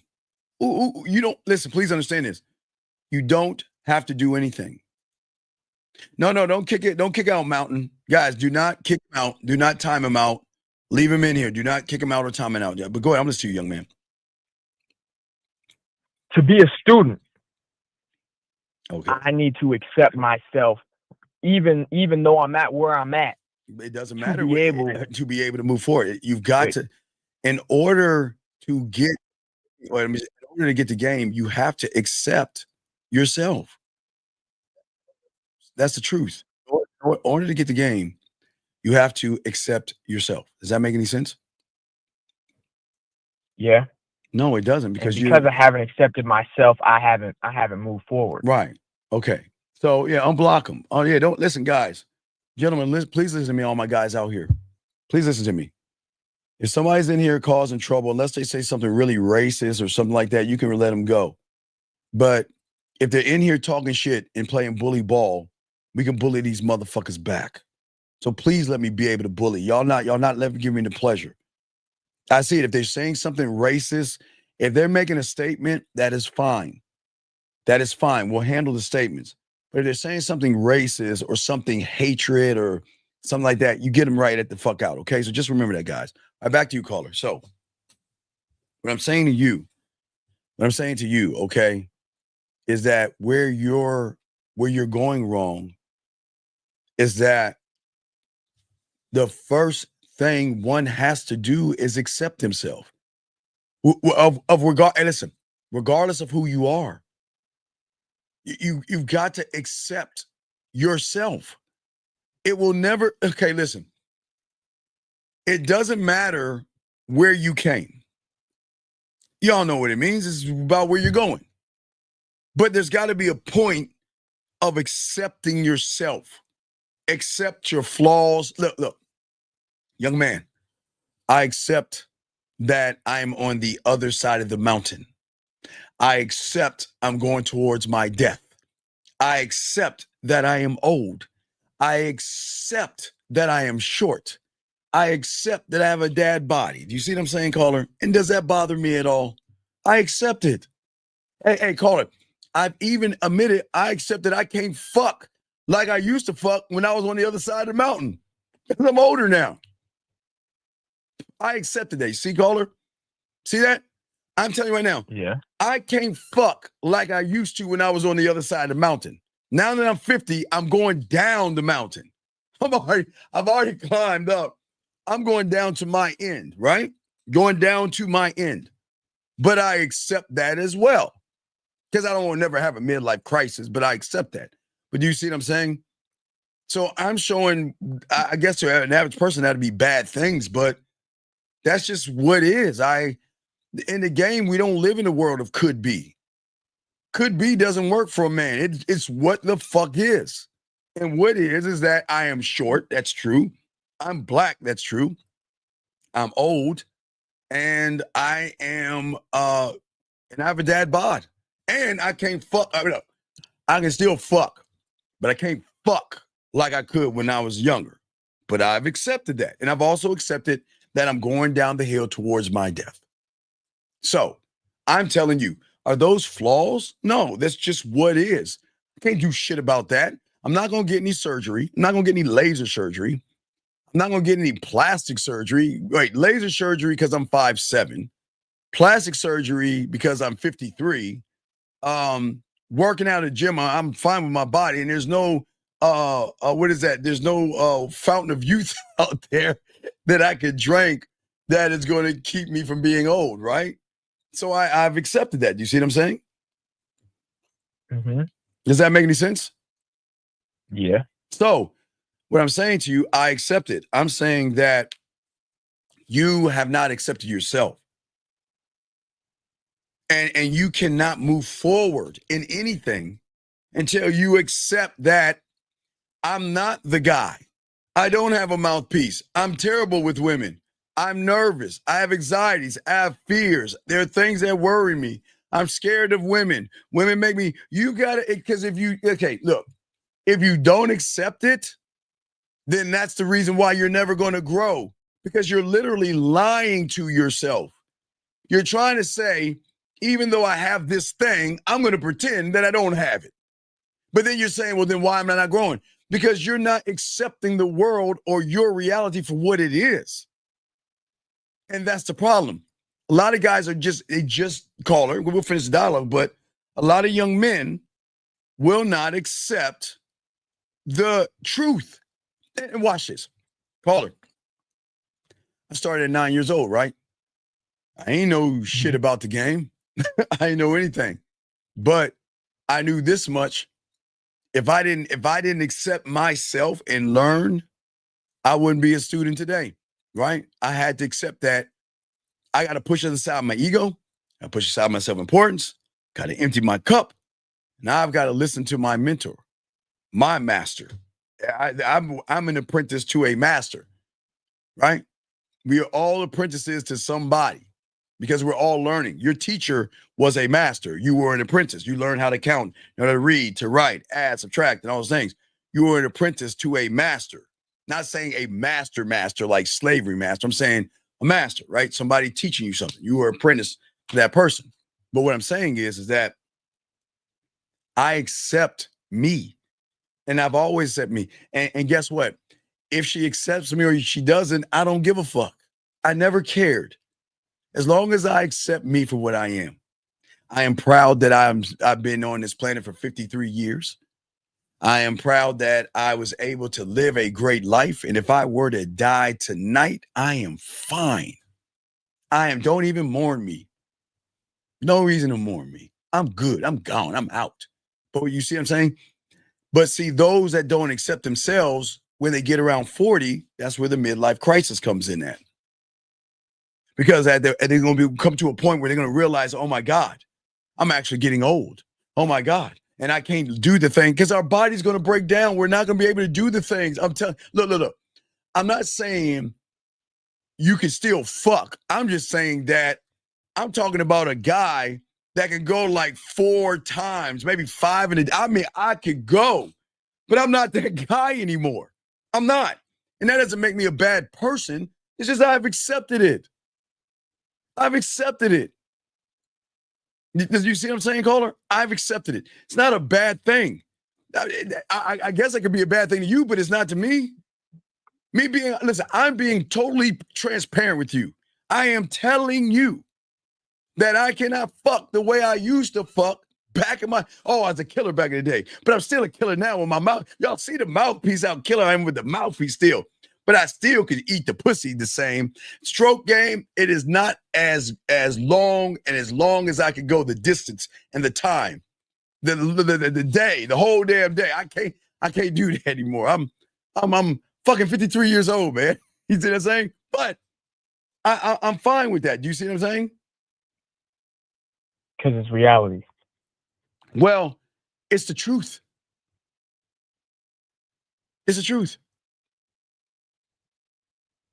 So what I'm saying is that there's nothing wrong with accepting where you're at right now, but you're not because you were red pill. Like I say, you being red pill, right? So at that point in time, you would rather be around a bunch of other homosexuals that wanted to think and be around a bunch of other guys, talk about other men, think about other men, think about other men's dicks, talk about when you should jerk off, when not you should jerk off, how long you should not touch your dicks for, and all that other weird stuff. And you accepted it because you were reinforced by analytics and school shit. But the real motherfuckers on the street getting pussy ain't thinking that way. Man, motherfuckers getting pussy ain't thinking that way. Matter of fact, motherfuckers getting pussy still jerk off, dog. Just because you get pussy, you don't, man, come on, dog. Come on, man. But see, you don't see that because of the perspective that you were in. You see what I'm saying? Yes. And I have to accept that. Well, no. You don't have to. Okay. Here's a beautiful thing about the world. You decide what you want to accept and what you don't want to accept. But you have to understand, you can never say, why am I not growing? Why am I still doing all this and I haven't moved a budge anywhere? The person that accepts himself is going to see what the problem is. The assessment is the reason why is because you haven't accepted that you have fears, which is okay. You have anxieties, which is okay. You have worries. You believe in fear. You believe in rejection. You believe in that 80-20 rule. You believe in hypergamy. You believe in monkey branching. You believe in looks maxing. You believe in Riz, handsome man game, and let me touch your nuts or whatever the fuck they come up with next. You'll believe that. Then listen to me, caller. You believe everybody, but you don't believe yourself. Think about what I'm saying is, you're listening to people to tell you to be like me, from the red pill and manifest perspective, right? Right? I mean, it's a thinking man's game, so I'm gonna show y'all something, right? Right? So if you're trying to regurgitate and be like another man, then that means you can only be the second best version of that man. You'll never be the number one version of that man because he's that version. He's at the top of your pyramid in your cult. The guy that you worship at the top of the pyramid is the one that dribbles down the words to get y'all to mimic and follow. I'm on my purpose. I'm going my own way. Money, clothes, and status. Looks maxing. I'm on my no fat journey. You know, they will trickle the words down to get you to follow him, right? Now, those that have game are saying, I don't want you to be like me because you can't be me. Why not be yourself? Why not learn your language? And if you learn your language, why not create your statistics from what you do versus look at somebody else's statistics from the comfort of his home, thinking that that's actually true because he says it is. Does that make any sense? Yeah. Right? Well, hold on one second. Wait. Give me a second. Hold on a second. Mountain. Wait, young man. Hold on. Give me a second, young man. Mountain. Here's the thing, my friend. Your opinion doesn't matter or count. Because usually I would go to your page and show people who you are. And if they saw who you are, you'll realize why you are going your own way. But because I'm a nice person, I'm not going to show your face or anything like that, buddy. I can show your face, but I'm not going to try to dog you out. It's an easy layup, but I'm here to open your eyes and wake you up from the cult that you're in. But I want you to listen to the guy. Listen, all right, caller. Listen. Can you hear this? Let me see if you can hear this. Wait, tell me if you can hear this. You hear that? Yeah. Okay, you can't hear that, right? So let me turn down that commercial, and I want you to listen to this guy. Let's wait. I want you to listen to the guy that's talking all this shit. Now, let me get to him. Listen to him. Listen. Look, listen to him. Listen.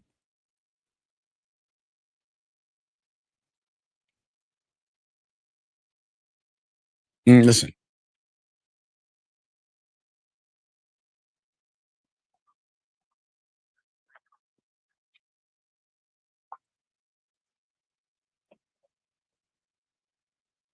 Listen to shit.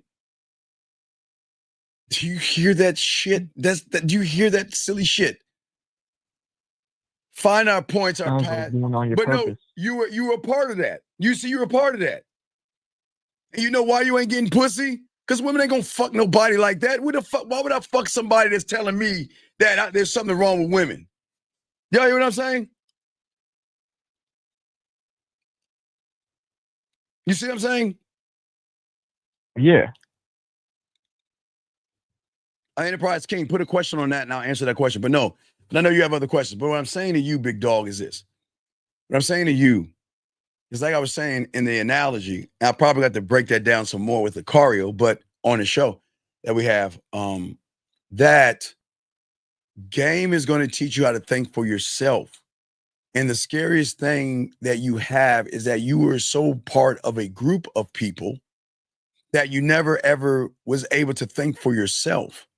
Now that you're here, you have to think for yourself because that's what the game is going to teach you. But in order for you to grow yourself, you're gonna have to accept what's going on. Oh, y'all couldn't hear that? I'm sorry. I'll get it. I'll play it or something. Let y'all hear this. Hold on a second. He could hear it, but y'all couldn't hear that shit. Hold on, Carl. Let me pull that up. While we talk, but does that, you can ask the question, but does that make any sense? Yeah. Tell me how what makes sense. Now that I have to think for myself. Yes. The reason I haven't been able to think for myself is because I haven't accepted myself. I haven't trusted myself because I know where I came from. There you go. That's it, man. This is not hard. But you gotta understand. Let me show you. Wait, they didn't hear it. Hold on. Everybody, let me let y'all hear the cult. I want y'all to listen to this guy real quick. Hold on, give me a second, caller. Give me a second. Hold on a second. Let me just listen. Deepest, darkest, secret, man-destroying ways.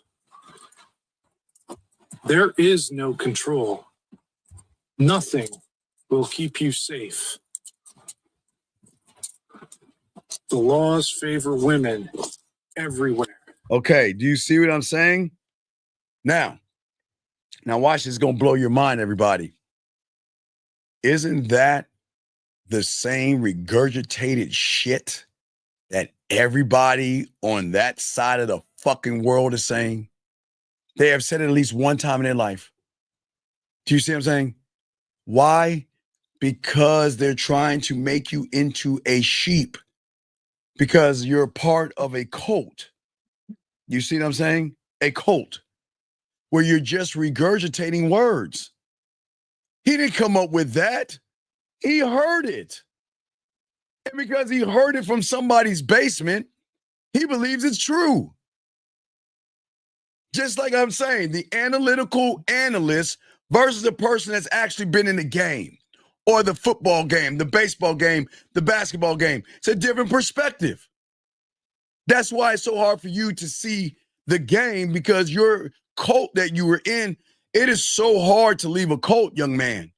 It is so, once you are in a cult, it is hard to leave it, because at that point, if I leave this cult, then I'm actually going to admit that I was a gullible, naive, disillusioned person that got deceived by somebody, and your ego doesn't want that to happen.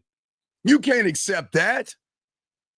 And that's why it's hard to make that change, because you're saying that, well, so I was in this red pill thing for years or whatever, how long you was in that thing, right? Then you decide to stop listening, but you haven't got the code out of you. That's the problem. Because if you accepted that truth, then you also must accept that you were naive, gullible, and disillusioned.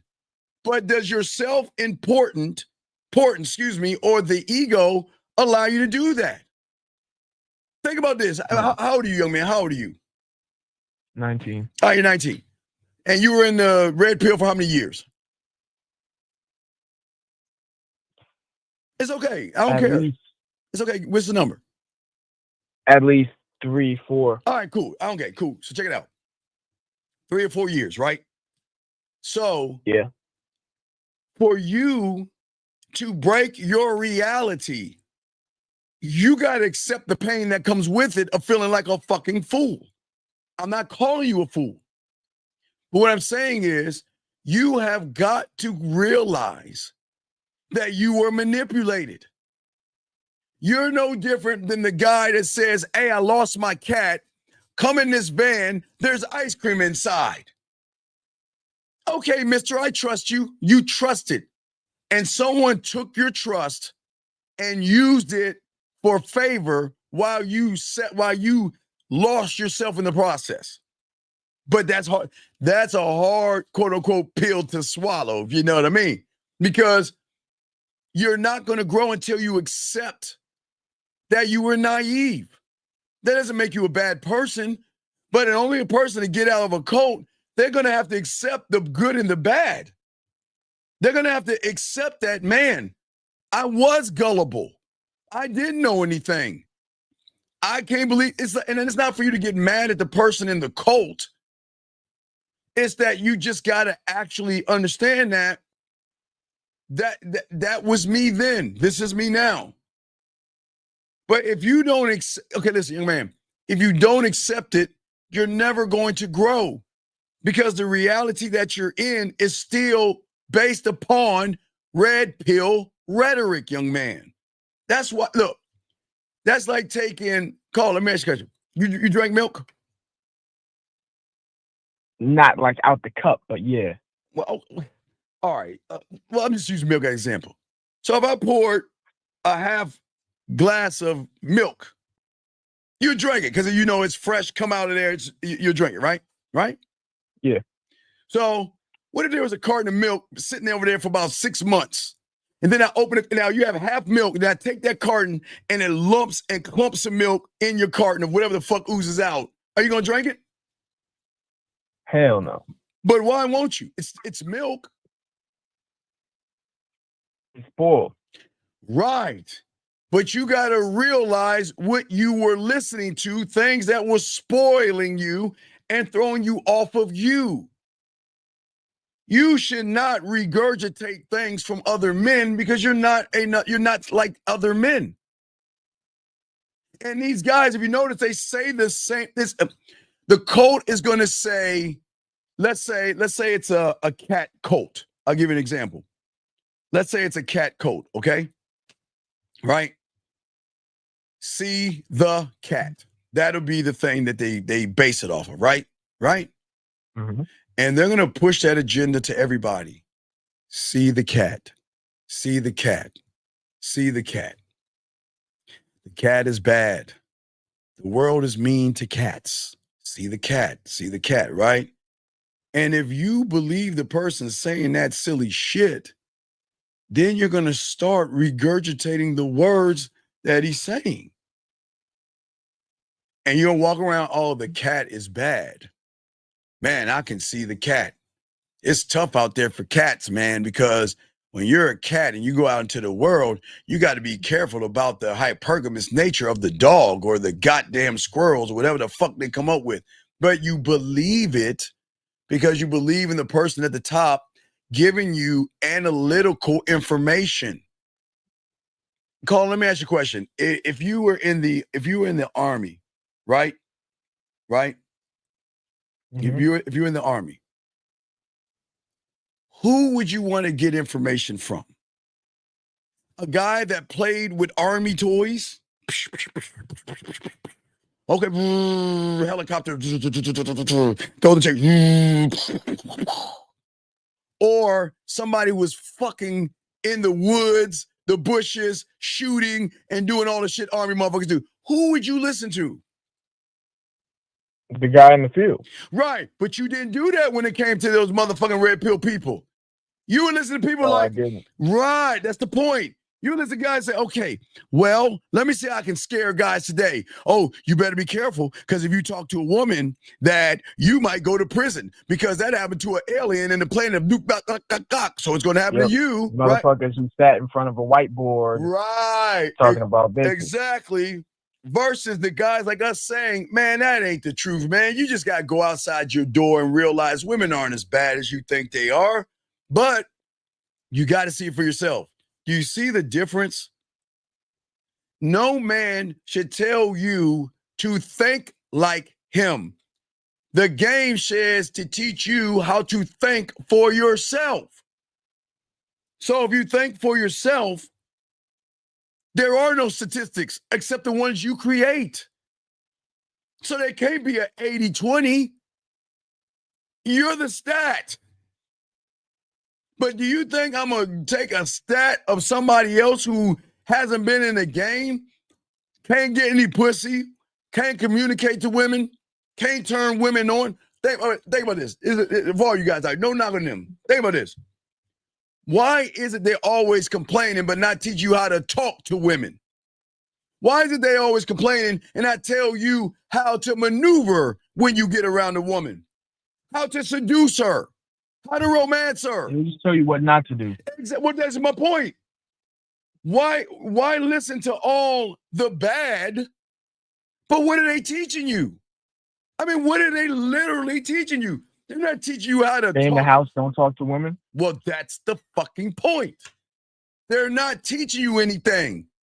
They're not telling you how to interact and talk to a woman. They're telling you be scared of the big bad woman. Women are terrible and bad. Thank you, 110 likes. You see what I'm saying? And what I say for all you young men out there, any guys listen to me as used to be a part of Red Pill, you're not fucking bad. You're not a bad person. You just have to admit that you were gullible, naive, and disillusioned. And that's the truth. You believe somebody making up shit who ain't. How is it that you go? Wait. How is it you can't teach guys how to talk to women? But here's the thing. And we got more questions to answer, but here's the main thing I want everybody to listen to. This might be a mind fuck. Y'all listen to this. Do you want to know the real ones in the game? You want to know how you know they're real? How? They're going to teach you shit you never heard about before because they actually lived it. They're not going to regurgitate things. I lived Sexoween. I lived in Lost and Found Box. I lived Easter game. I lived putting in my bid. I lived those things. You see what I'm saying? Versus sitting around telling you women are bad, stay in your house. Women are bad, stay in your house. What are they teaching you? To stay in your house. But then part of you wants to go out. Then there's a woman that you want to talk to, but before you take that step, what do you say? Is that women are bad? Oh, I'm not going to talk to her because if I talk to her, her purpose nurse, she's going to either go monkey branch, date someone older or someone richer. You see what you say to yourself? It's not a bad thing. You see what I'm saying? Does that make any sense? Yeah. What's your next question? Because I continue with the show. What's up?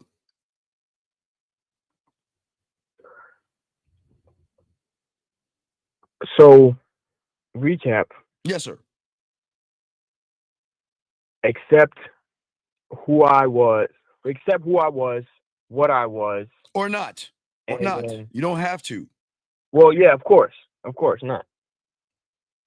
But do those and then No. Wait. Caller, wait. I forgot there was something I failed to tell you. Okay. And I tell everybody this, and I'm dead serious. It's not that easy. You can't just flip a switch and accept yourself. It doesn't work that way.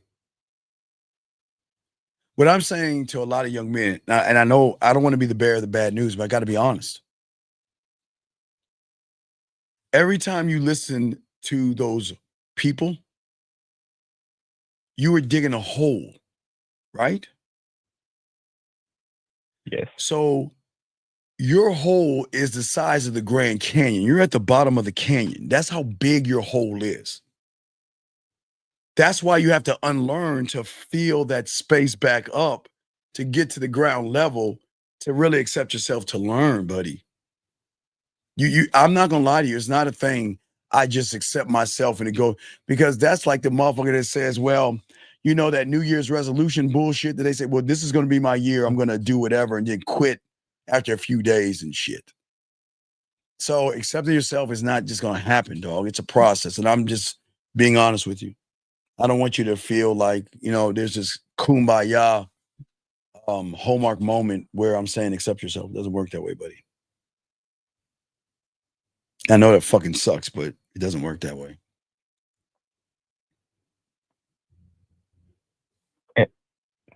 Shit. I mean, am I gonna know when I'm there?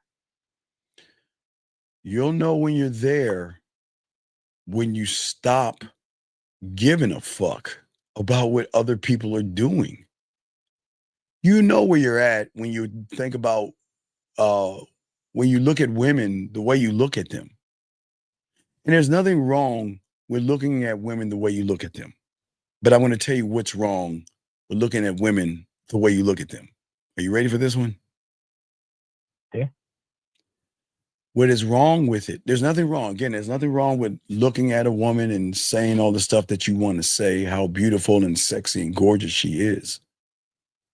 But why lift somebody up to tear your fucking self down? That's where the problem is. You're just so used to uplifting everybody else, you've never uplifted yourself. And when you start to uplift yourself, you're gonna stop uplifting other motherfuckers, dog. That's just how it works. You see what I'm saying? Yeah. Okay. So I know you say a lot, like the I do is different than the I am. There's Yes. separation. Yes.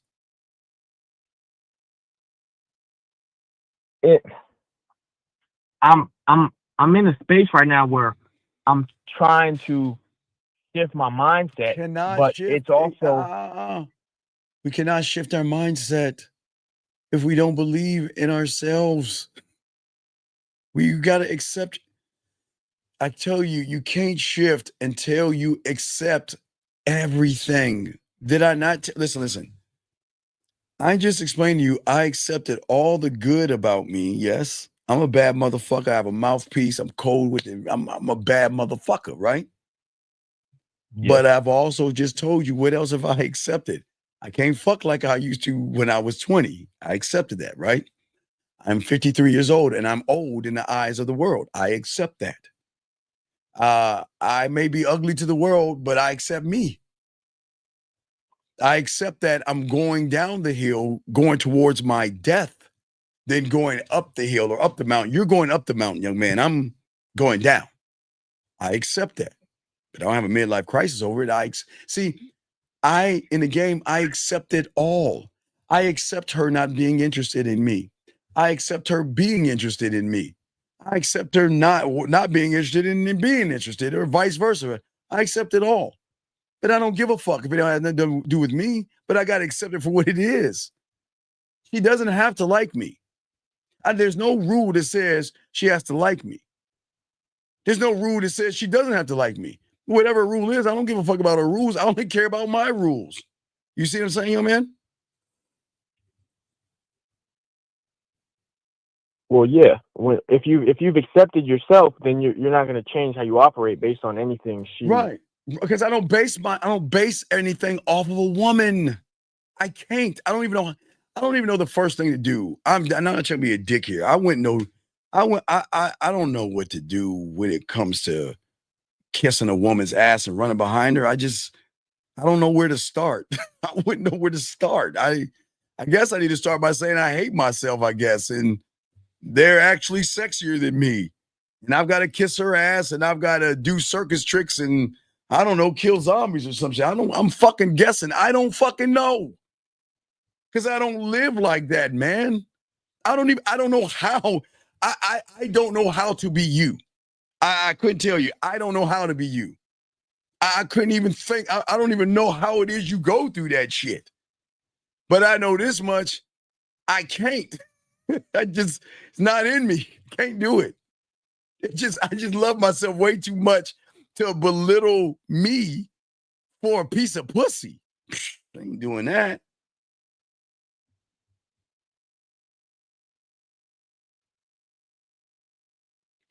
You see what I'm saying? Yeah. Does that make any sense? I mean, that's your reality. Right. But what I'm saying is just because it's my reality, I am not telling you to live my reality. I am telling you to create your own, but you must destroy the one that you're in. You cannot you're creating a multiverse. As I said before, you're just duplicating realities and your mind thinks you're changing and you're not. You must completely and utterly destroy the reality that you're in because it is poisonous. It is why you are. You cannot, you can't bring it over. The realities don't work that way. To change it, and again, same with a woman. It's the same thing with a woman. Call her same thing. Her reality is she thinks she's fucking special. Call her. That's funny. She thinks her pussy is all that. You want to know why? Because in her reality, people make her pussy special, right? But then she meets my reality. Yeah. She comes into my world and realizes that my pussy ain't special to a motherfucker who gets a lot of pussy. So What else am I going to do to keep him around? Because I enjoy him. I enjoy talking to him. I enjoy the way he treats me. I got to change my shit up. He ain't changing, and we ain't changing. Does that make any sense? Yeah. That's what I'm saying. So it's not a bad thing, and I'm not saying it's bad for you young men, and you're not bad people. I've got to keep pushing that agenda to you guys out here. You're not bad. There's nothing wrong with you. There's nothing. It's just there are some things that you think about or you believe in that's stopping you from being the baddest motherfucker walking around. You're still thinking, I hope she picks me, right? Right? I'm saying, is she worthy of what? Tasting my world.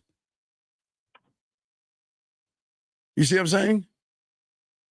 I see the world differently, and I'm not saying to see it the way I see it. I can't wait for you to, okay, like I was saying with one of my clients, every woman he talked to that he was with, they would always be their text on the date. And he'd just sit there and look down and wait for them to text, right? Until he got sick and tired of it and got with me and learned about himself until the one day he got the courage to say, hey, you do that again, I'm getting up here and leaving, and you're never going to hear from me again. Do you understand me? And you know what she did? She took the phone, put it down, or I think she put it down, put it in her purse, and she slid right over to him. Fucked his world up. That was his break. Because he was so excited. He ran to the bathroom, got some coach, and was telling me, man, I can't believe what I did. Thank you, Steve, for helping me. And I said, fuck you. I didn't help you. What do you mean you didn't help me? You did it. I'm just showing you how to do it. You did it. You don't want to take credit for it? No, because I'm not there doing it, motherfucker. You did it. So you got, hey, listen. What I want you to do is I want you to get something at that table to celebrate you in that moment right there. Because his world was, my reality is I'm going to sit there and let women text in front of me until I finally got sick of that shit and told her what to do. And if you don't put that phone down, I'm gone. And that was a shift in her reality because guess what? She was never talked to that way before. She thought that that's what women do because all the guys she met, that's all they've been doing. Sitting there on their phone, texting while they're on a date. And a motherfucker across from them is letting them do that shit. Please do that. Man, I wish a motherfucker would. I wish somebody would. I wish somebody would with me. I wish somebody would regret. You know what? They put their phones down and they don't touch them because I'm entertaining enough. And they know that. Now I understand that there's some women out there that like are doctors and things like that. They got business. You know, you can't tell a woman that has a business. Like if she's a doctor, she needs her phone, right? If she's a therapist, she's gonna need her phone. That works with lawyers. I mean, there's certain women that need their phone all the time because their clients are going to need them at any time. Does that make any sense? Yeah. So but you can't be scrolling. Right. I'm saying I'm saying like doing like sitting there like this, like this.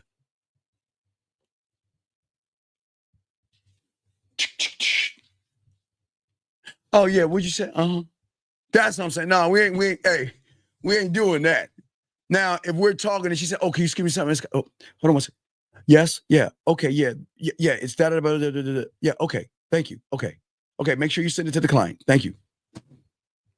I don't mind that because that's her taking care of business. But her just sitting around fucking with her phone and shit, that's disrespectful. And I won't tolerate that disrespect. Does that make sense, brother? It does. All right. Do you have any other questions before I move on? No, sir. All right. Well, I appreciate the call, brother. Anytime. Great dialogue, buddy. Okay? We'll throw you back in, okay? Yes. Thank you. Good job. I love those conversations, man. It's a great conversation. Guys, you had a question. Gentlemen, please put a Q. Oh, did he ask it? I don't know. Did King put a question on Q? King, if you know you had a question, just put a Q. But let me continue what I was saying to y'all guys. Please, guys, get your crowns out. We're not going to be on too long. Probably do another 30 minutes, no less than an hour. We're not gonna be on long because I gotta put out some more information for y'all guys and stuff. So I'm not gonna be on too long. So if you got a question, please ask. Get your crayons out. We are chopping up the game. But as I said, for all you guys out there, y'all have to be different. Y'all are too busy trying to keep things in harmony. Okay, y'all are too busy trying to do things. Okay. Well, hey, Jillian, one for the one. I got two phones. Hey, guys, where's that song go? I got two phones, one for the something and one for the plug. What is it, guys? When that phone go ring, ring, ring, and I don't know the song, guys. I'm old, man, but you got two phones. Yeah, Kevin Gay, shout out. Yeah. I just didn't know the chorus line at BMG. I forgot. I know one for the something and one for the plug, I think it is. Now, I know I got two phones, one for the something and one for the plug, I guess. Or one for the bitches and one for the plugs, or something like that. I don't know. But when the phone goes ring, ring, ringing, it goes ring, ring, ringing. I guess, I don't know. Anyway, if y'all got a question, we got y'all. We're chopping this game up, gentlemen. Appreciate all you guys that are here soaking it up. Guys, got a question, please put a Q. We're talking about the behavior that makes the women chase you. The woman that chase you. So it is one for the bitches and one for the plug. Okay. Yeah. Okay. So you got see, we couldn't say that back in our day. We could say we got a phone booth or a phone that clicks over and stuff. Yeah. I know two phones by Kevin Bates. I was just fucking with y'all. But anyway, guys, you got a question, go ahead and ask. We got y'all covered. Let me grab this question call right here. Air code 610, sir. What's your name and what's your question, sir? 610. Going once? 610. Hello? Yes. What's your name and what's your question, man? Yeah, Shaw 24. How can I help you, buddy? Yeah, you were saying that you had to accept yourself, but I thought you always say you don't accept yourself because that's the worst version of yourself. No, I'm not accepting the worst version. I accept the truth. The truth is I'm 5'7", I'm 53, and I have a dad bod. That's the truth. That's the truth. That's the truth. And even though it's as ugly as it may seem, I've accepted it. It's not bad. It's just what it is. It could be bad if I was all fucking not connected to me, but I would have a midlife crisis, I guess, if I didn't have any game at 53, I would have a midlife crisis. If I didn't have any game at 53 being 5'7", I don't know, I'll get some of those little slides that go in your shoes to make me feel taller, I guess. If I didn't believe in myself at 53, I guess I would go to the gym and try to get a muscle body or something. I don't give a fuck, but I don't care. I mean, I don't know. It's not a bad thing. You know what I mean? So you're saying that if you didn't believe in yourself, that you trying to do other things, like you trying to find like a quick escape of digging yourself out of a hole. No. I learned in the game there are no quick escapes. You want to know why? Why? Because we don't create scenarios to have quick escapes, brother. See, okay, if you think about what I just told you. Okay, so in order to eliminate making a quick escape on something, why not eliminate or not put us in a position to be forced to make a quick escape? Okay, let me give you an example. That's like me wearing an Armani suit, Rolex, brand new pair of Jordans, just holding a box of the Jordans and a bag of $1 million that is see-through. And I'm going to walk in the fucking hood at night telling everybody I've got money. And you see what I'm saying? Why would I do that? Because that's not conducive of my health. I might not return. I'll lose the bag. I'll lose the watch. I'll lose the shoes, and I might lose my life, right? Right? Yeah. So instead of, right, I know BMG, all y'all motherfuckers are robbing me. Y'all should. All y'all I know what you thinking, caller. I know you like, yeah, I'll rob your ass too, bitch. But what I'm saying is, and the clothes, yeah, y'all fucked up. Y'all can't fit my clothes. I'm short. But anyway, what I'm saying is that If I know that I can change the trajectory, why would I put myself in a bad position to be forced to run from you, BMG, and everybody in here will rob me of that money and my watch and my shoes? Why would I? So what you have to do is you eliminate that pathway that is going to put you in a position that you've got to make a quick exit. See that? See, if you eliminate it before it starts, you don't have to worry about it later on. Does that make any sense? So you go on, you attack the problem head on instead of No. put it. Preventative maintenance. Okay, so I'll tell you one of my. I have a truck, right? We have cars. So in order for my car to run right, I've got to take it to get tuned up and an oil change, because I want to make sure the check engine light doesn't come on or the oil light doesn't come on. That's preventative maintenance before the problem. Shout out 1111, ladies. Go ahead and play with y'all pussy. Y'all know what y'all got to do. We talking this game up. But ladies, y'all know, do it quietly and do it in the chamber. Yeah. But go ahead. So go ahead. But you see what I'm saying, caller? All right, caller, watch this. Caller. So watch this. Okay. So I'm 53, right? And right.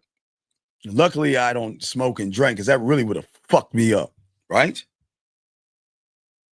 Right. But as a 53-year-old, if I don't check my body and get it checked out at the doctor, now I do it every 6 months. Check out prostate, colon, check my heart, my lungs, check out my body. I can catch something that I won't be able to cure. Like old boy, the Panther guy, you know what I mean?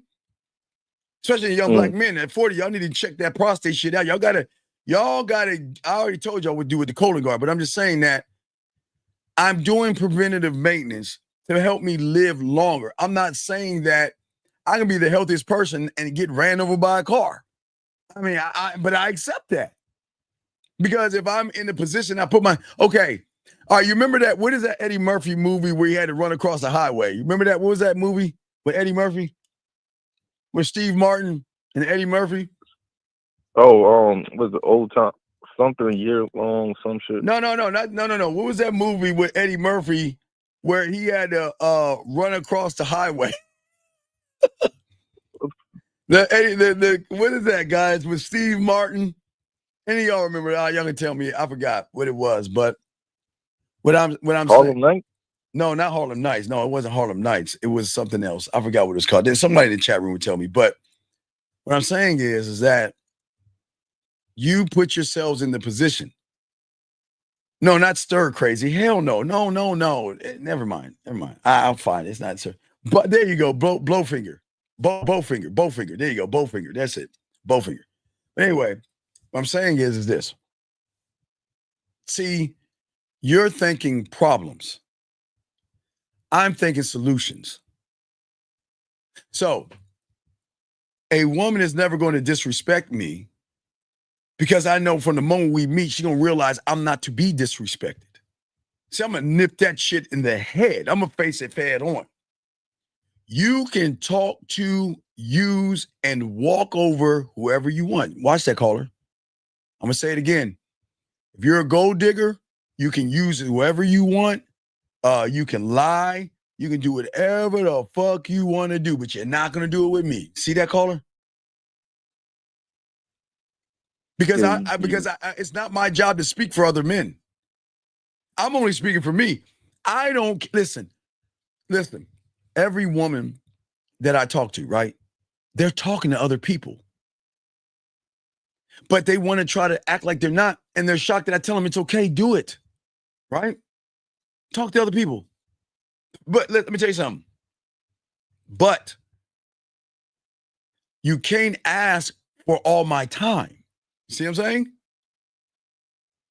You can talk to other people, and that's none of my business. But you can't ask for a lot of my time. Because you know what I'm going to tell you? Go talk to them. See what I'm saying? I'm going to solve that shit. Because when I say I know something they don't know. I know I'm the prize. They don't know that. They don't know that. I know I'm the prize. They can do whatever they want to do, but they ain't going to do it to me. Now, they can talk to whoever they want. That's none of my business.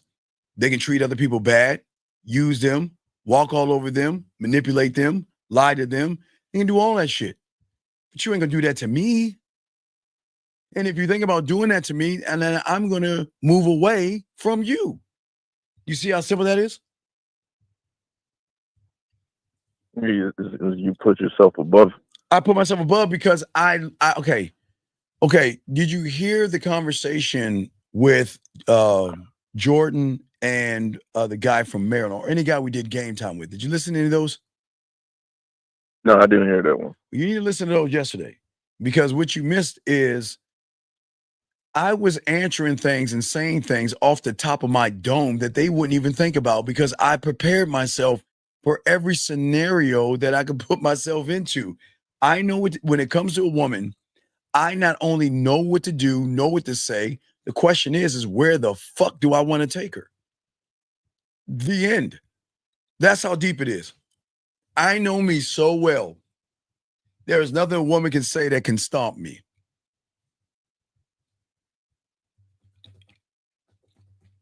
Is it from experience or is it just from Well, it's from a little bit of both, because I had to create it first. I had to create the environment. So what I'm saying, young man, as far as creating the environment, okay,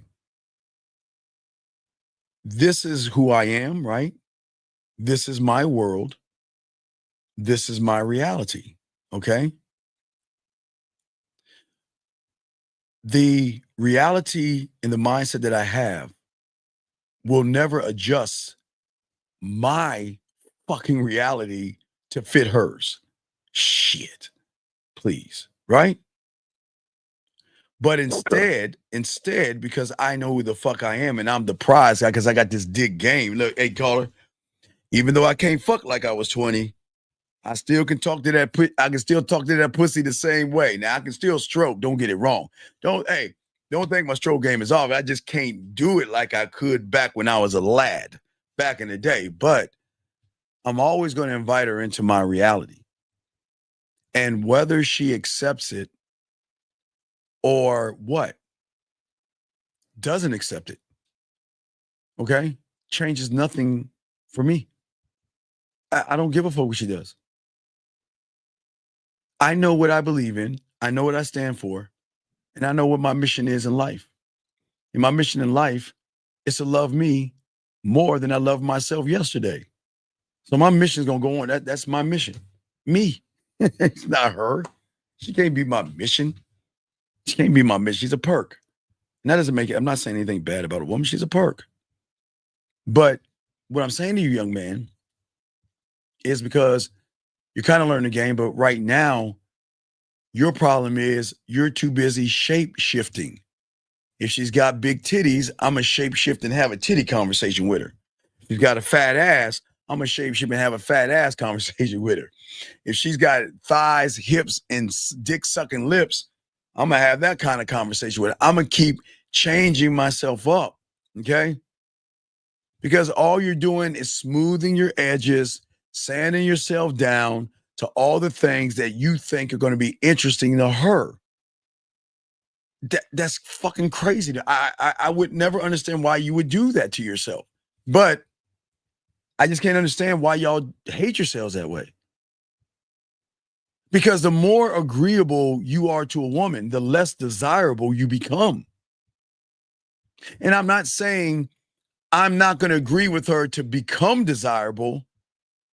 I'm not going to agree with her because I don't agree with her. Period. I don't give a fuck if she likes me or not. I don't agree with her. Well, I think a real man should buy me flowers. Nope, not me. I think a real man should take a woman to dinner. Hey, have a good time. I think that you should wait 3 months to be able to start some type of affection. Hey, I wish you the best of luck in who you find. You see what I'm saying? I'm not saying that because I'm playing games. I'm being dead serious. I don't play that shit. See what I'm saying? You know, And I noticed even when I try to say I don't care about what she said, I still feel like a tug. Right. Like I feel a certain way of what Well, she's yeah, saying. but what I'm saying is, okay, women will never have their pussy wet, get wet, or be turned on by a person they can control. They are going to be drawn to, guys, get your crayons out. They're going to be drawn to the motherfucker that forces them to be more than their ass and titties, dog. That's all they know is I can ride this shit out because everybody's trying to fuck me, but I don't want to fuck them. I want to fuck him. Ooh, you see that? I don't want to fuck them. I want to fuck him because this motherfucker is putting me in my place without putting me in my place. Why doesn't he think I'm special? Why isn't he running behind me? Why is he trying to offer me dinners? But why is it that I love the fact that I got to prove myself to him? You said, dog, I'm dead serious. I'm dead. Hey, all listen to me. I'm not fucking playing. Hey, look. They reach out to me first. On all I am. Hey, look. And that's not a power play move. It's showing them what the prize is. They're not, listen, every woman that reaches out to me first is being reached out to everybody first. You see what I'm saying? They're reaching out to them. They wake up, hey, good morning, good morning, good morning, good morning, all that shit. Nah, man. You're going to reach out to me, and that tells me you want to talk to me. You got something to say. And if you got something to say to me, I surely got a lot of things to say back to you. See how that works? But what I'm saying to all you guys out here, look, I know this. Look, I don't have, opinions. I'm not opinionated. I just live my life. I'm the guy, him. This is who I am. This is how I move. And you're welcome to come along and enjoy me. Come on into my sexual amusement park. But I'm not going to slow who the fuck I am down for you. Why the fuck would I do that to me? What? Okay. If I'm sick, watch this. I want you, hey, you got a piece of paper? Yeah. Okay. I want you to just put a check, and I want you to count the checks. Ready? Okay? All right. If I'm secure in myself, check. If I have self-worth, check. I have a great self-image, check. I have self-confidence, check. Sexual confidence, check. I believe in myself, check. I have unconditional love for myself, check. And I can stop right there. How many checks is that right there? I think it was about like 5 or 6. Now, let me ask you a question. At 5 or 6, I think it was like 7 or 8, maybe. But I told you to write the shit down. But anyway, what I'm saying is, if I'm all those things and a woman isn't damn near any of those things, why the fuck would I, who have all these things, slow my motherfucking ass down to go down to her who has low self-esteem, low self-worth, insecurities, image issues? This doesn't make them bad. It's just making them women. They have ups and downs. They have worries. A little bit of cellulite. They think they're 50,000 pounds and all that other shit. Why would I shapeshift or come down to her level? Why would I do that to myself?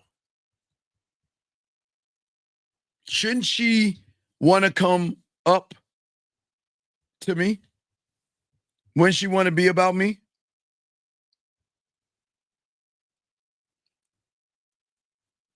If she wants to be with you, that means she had to be a better version of herself. Well, but she doesn't know that yet until she meets me. Does that make sense? So that's why she's reaching back out. Well, she's reaching out because she knows I'm a prize.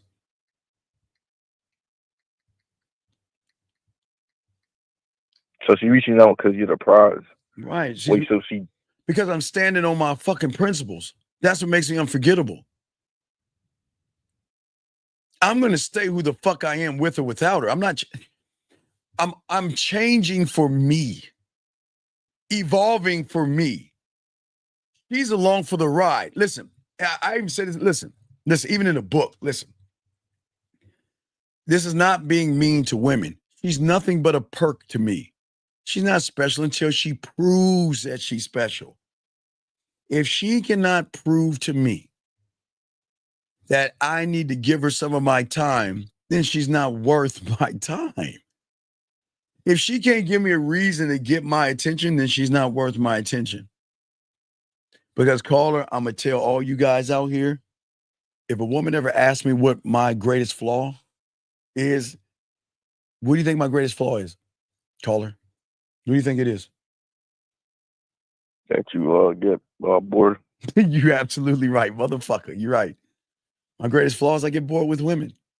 If you cannot stimulate me and keep me entertained, you're gonna bore me, and I'm gonna move on. I just can't. I don't give a fuck.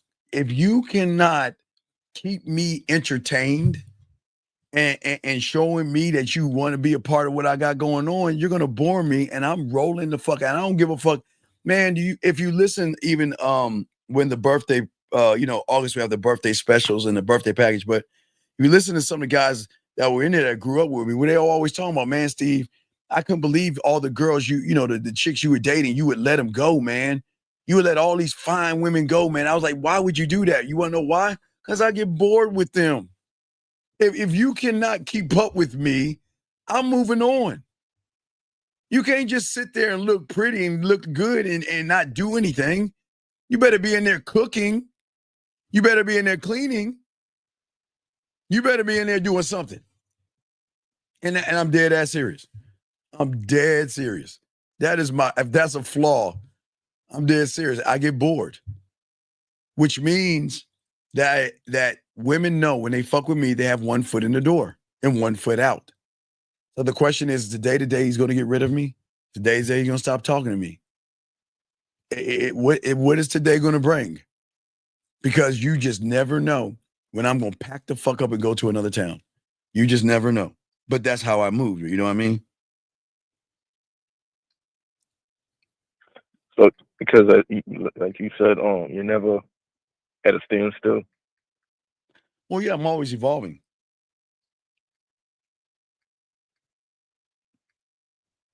So when you make the decision that you're gonna pack up and move on, is that from like you seeing no benefit, or it's just they're just boring me? I mean, are you cooking for me? No. Like, see, okay, I know this is gonna sound fucked up, but I'm used to getting gifts and shit from women. I'm just being honest. I'm used to her using her debit card to do shit. And if you ain't doing shit but just give me some pussy, you ain't doing nothing for me. What are you doing for me? I'm used to, dog, and look, I'm just saying, you don't have to, guys, do not judge me. I'm just used to women doing shit. I'm just used to women wanting to give me shit and wanting to do things and fly me places. That's what I'm used to. Why do I go to Vegas? Why do you think I'm going to Vegas for? What do you think I go to Vegas for? For your birthday. No, fuck no. Remember we had Game Kings out there a few years ago, right? Right? And, and Miles has a video, or Miles Cunningham has a video where I'm talking to one of them chicks over there. Now I spit all that yak, so guess what? You know what she honors me by doing? Flying me to Vegas. Flying me to Vegas in December. She gets to stay around. Because she's showing me that, you know what, I'm really fucking with you. I'm not doing that. She's doing it. That's why, look, in December, you go back to every December from the last few years, you'll see me in Vegas around December. Look at that. You'll see. Hey, look, I always take the phone and I show you Vegas. I show you the hotel I'm in. You see the phone. I do it every December. You see that shit. Go back and look. That's not on my dime. I'm not spending that money on that. I'm not. But everybody that knows, and hey, what's up, Justin? Shout out to Justin. But everybody knows this, that Miles recorded me talk woman. I didn't even know. Look, I was talking to the guys, and I broke over there and started talking. Miles filmed me talking to her. That's the one. That's the one. And that's the one that they always told you that when I was back in the group, she kept coming back to the group. And then she wanted to let me know when she was leaving because she wanted to have a little convo with me before she left. A little chat, chit-chat, yeah, right? And guess what? December, I'm in Vegas.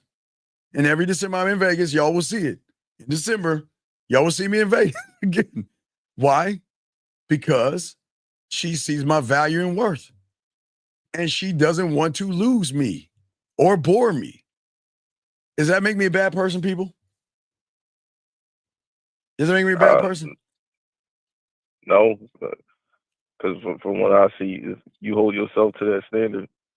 Right. And Alex, hey, Alex, don't kick him out. Do not kick him out. Alex, you're right. I am lying, Alex. You're right. Alex, I agree, Alex. You're right, Alex. I'm lying. I'm lying, Alex. You're right. I agree with you, man. I agree, Alex. I agree with you wholeheartedly. But let us read who Alex is. Alex is from India. And Alex says, welcome to Briefcase. Dive into the best moments from the top podcast as we bring you the most insightful, entertaining, thought-provoking clips from your favorite podcast in a bite-sized video, whether you're looking for a quick dose of inspiration, a laugh, or something new to learn. Alex, you really want you really want me to read this shit, Alex? Alex, you don't want this work, Alex. Come on, dude. Highlights from the podcast, quick, engaging clips, daily uploads to keep you entertained. Join our community and never miss out. Alex, I don't even see any of your fucking shit on here. Wait. Oh, wait, hold on. Oh, wait, hold on. Hold on, Alex. Alex, you want Alex? I tell you, let me handle Alex real quick. Hold on. Hold on. Let's see who is it. Hold on. Alex fucked up. I ain't start this. Hold on a second. Let me make sure I got it right. Hold on. Give me a second. Let me sure I got this shit right. Hold on, guys. Alex wants to be disrespectful. Alex, don't retract your image now, dog. No, Alex. No, Alex, you don't have to retract. We got you. Hold on. Come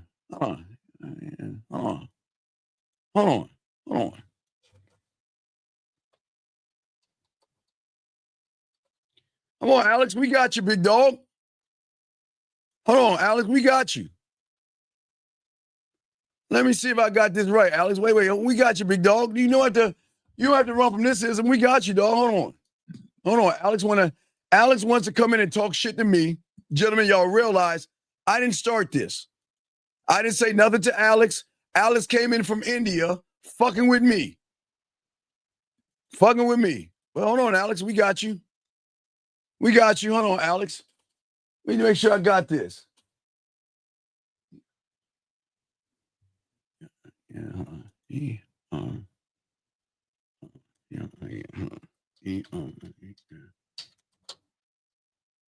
Hold on. Alex, no. So, Alex, what are you selling here? Yeah, I pulled up all Alex's information. What the fuck? Alex, you're selling briefcase, messenger bags, backpacks, duffel bags, and accessories. Come on, Alex. Alex, come on, dog. Come on, Alex. Stop. Let's go to his blog. Hold on. Come on, Alex. You got to stop this shit, buddy. Come on, okay?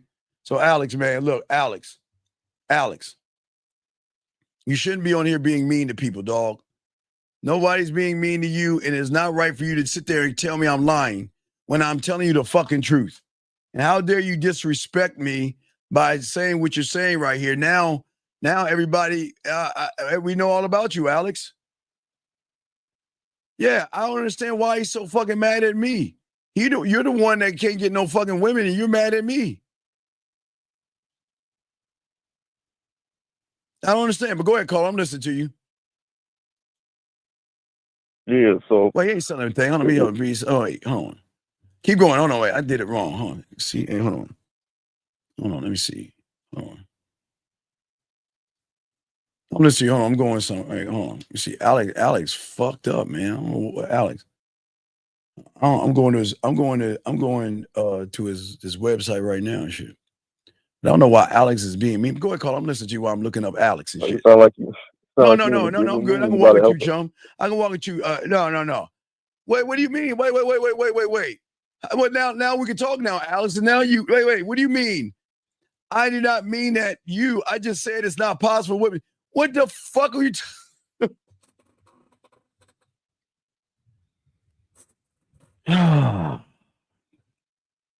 So, Alex, please be respectful in this room. Go ahead, caller. I'm listening to you. Yeah. So with that,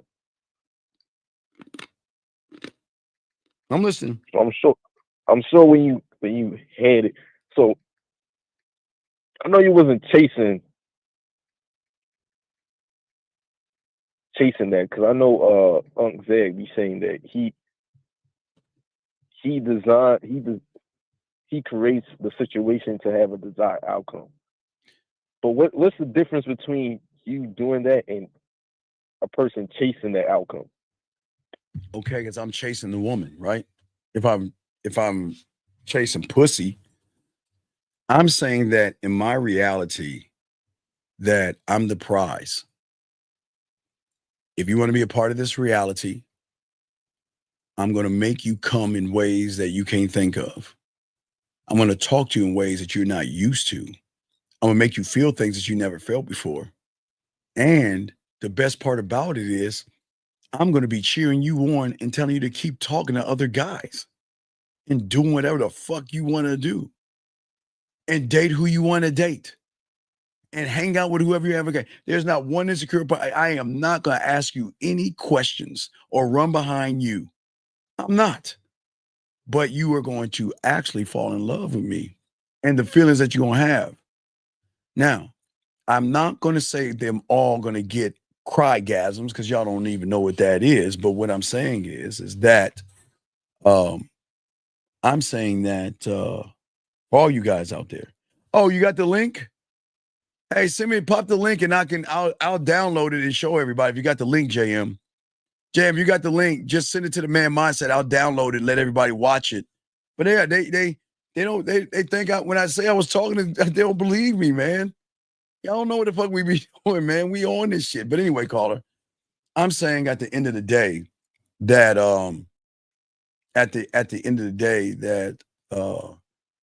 it's all about me. You're saying what restaurants do you think girls love the most? The ones that serve me. The ones that serve me. 1778.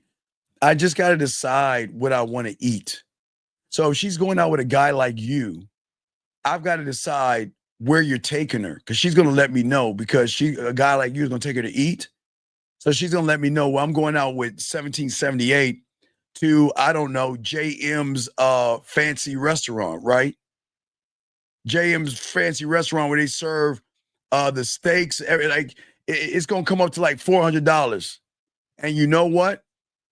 And she's going to ask me, what do I want to eat? Because I'll bring it home, or I'll bring it to my house, or bring it to yours, and I'll cook it and we'll fuck.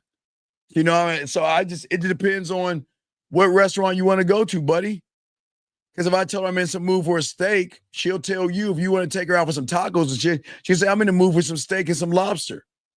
And I will tell her to go ahead and I'll go for a nice lobster bisque.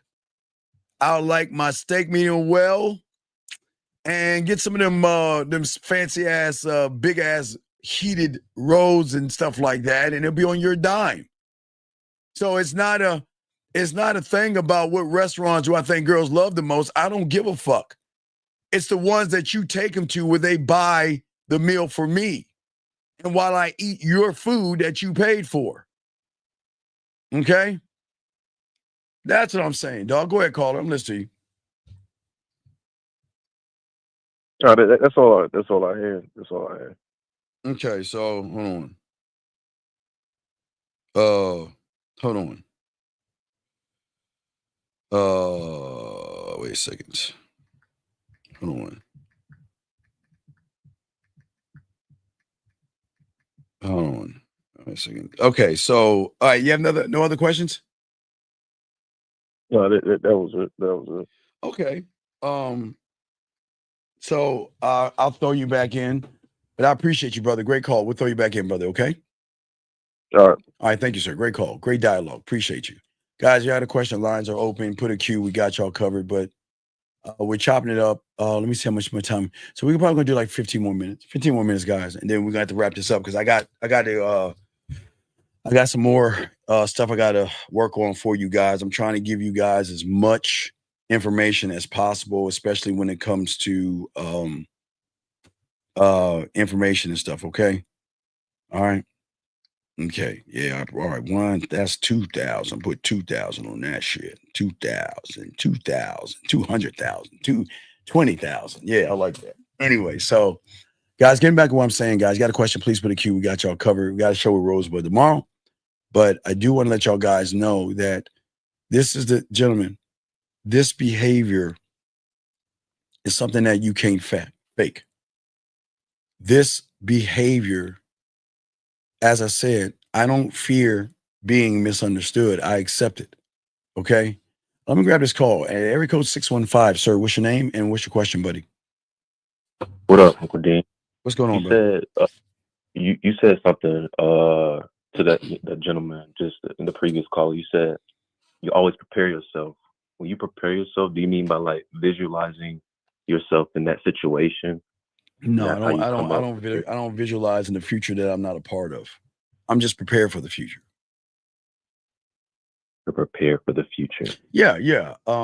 If you know, did you listen to the Game Time? Part of it, yes. Yeah. So if you listen to and I thank you that, Scott. I appreciate that, Scott. Thank you, sir. No, what I'm saying is that did you see how I was correcting the guys and adding flavor to that shit? Yeah. Yeah, I didn't know what the conversation was gonna go. I let them have the conversation, right? Mm-hmm. But don't you notice every time she said something, I would show and move it towards kissing and hugging and things that are sexual versus boring conversation? Because that's what I am. I am sex. I'm very experienced in the bedroom. I still am old as fuck, but I'm still experienced. Okay. And I'm still getting more experience.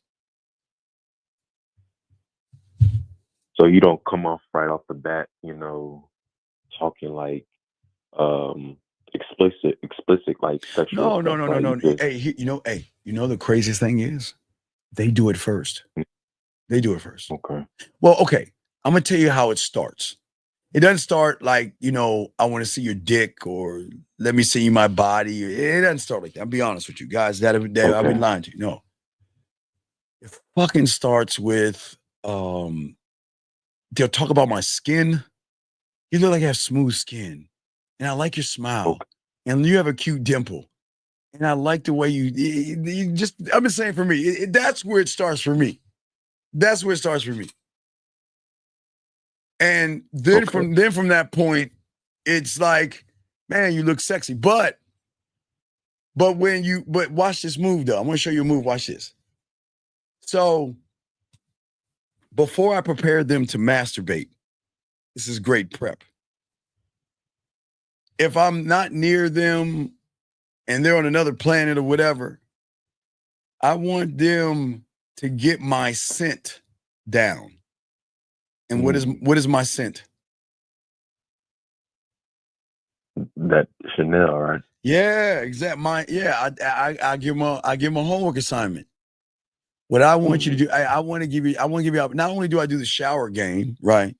But now I want you to smell me. Now remember, once we get to the shower game and they're playing and touching themselves the way they're doing, now I'm gonna give you a homework assignment. I want you to go to Macy's or Dillard's or whatever.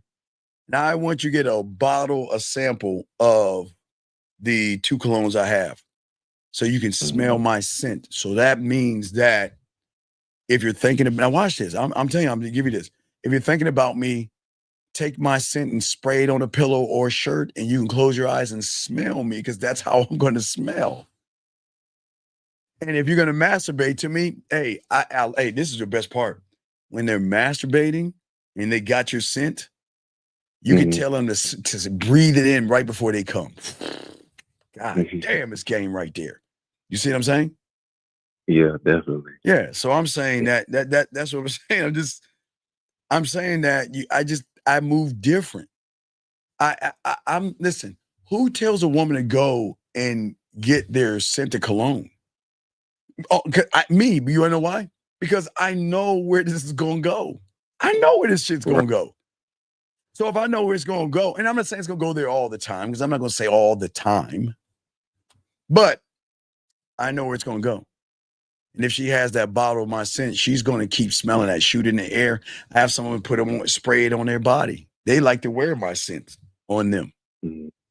So yeah, that's the cool thing about the game. So if you're ever, and that's why I tell them, look, if you're ever thinking about me, you ever missing me, remember how cold I am.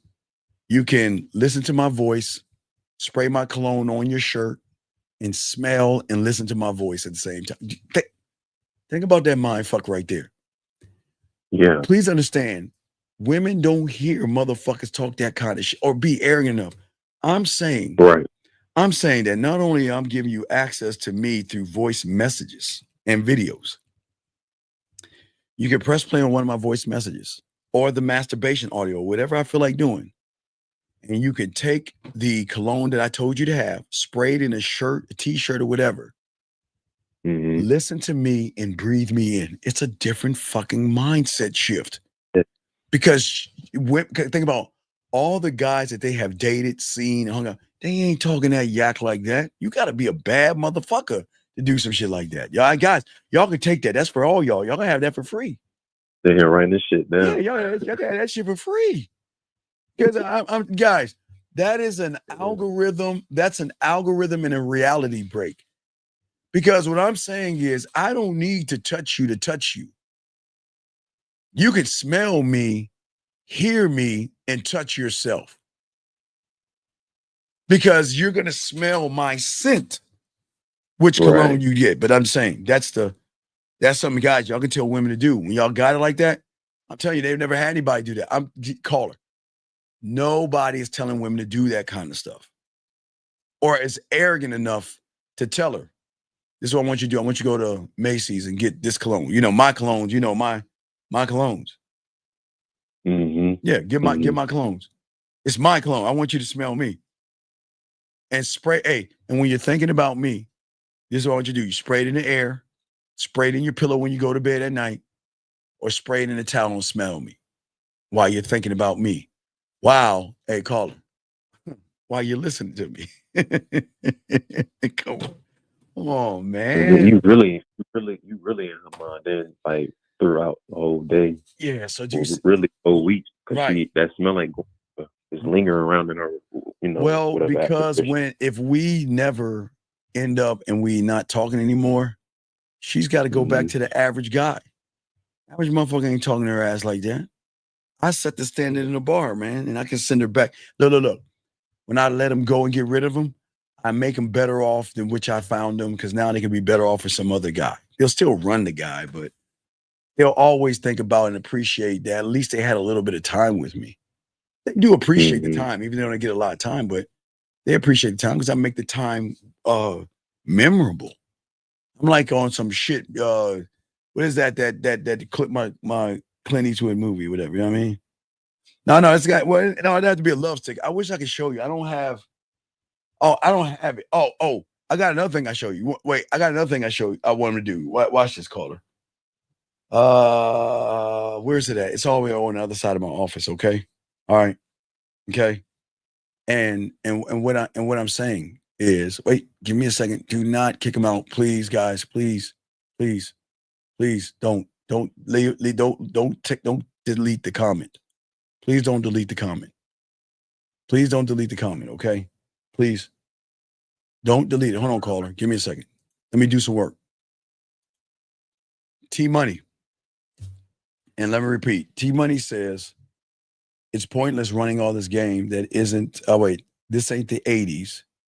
The regular girl is selling it on the low. I'd rather hand over cash and send her back to the game. Hey, T-Money, don't delete them. Wait. Don't delete them. But I don't think y'all understand why he's saying that. Hold on. Keep him around. Hold on a second, guys. Allow me. T-Money. T-Money.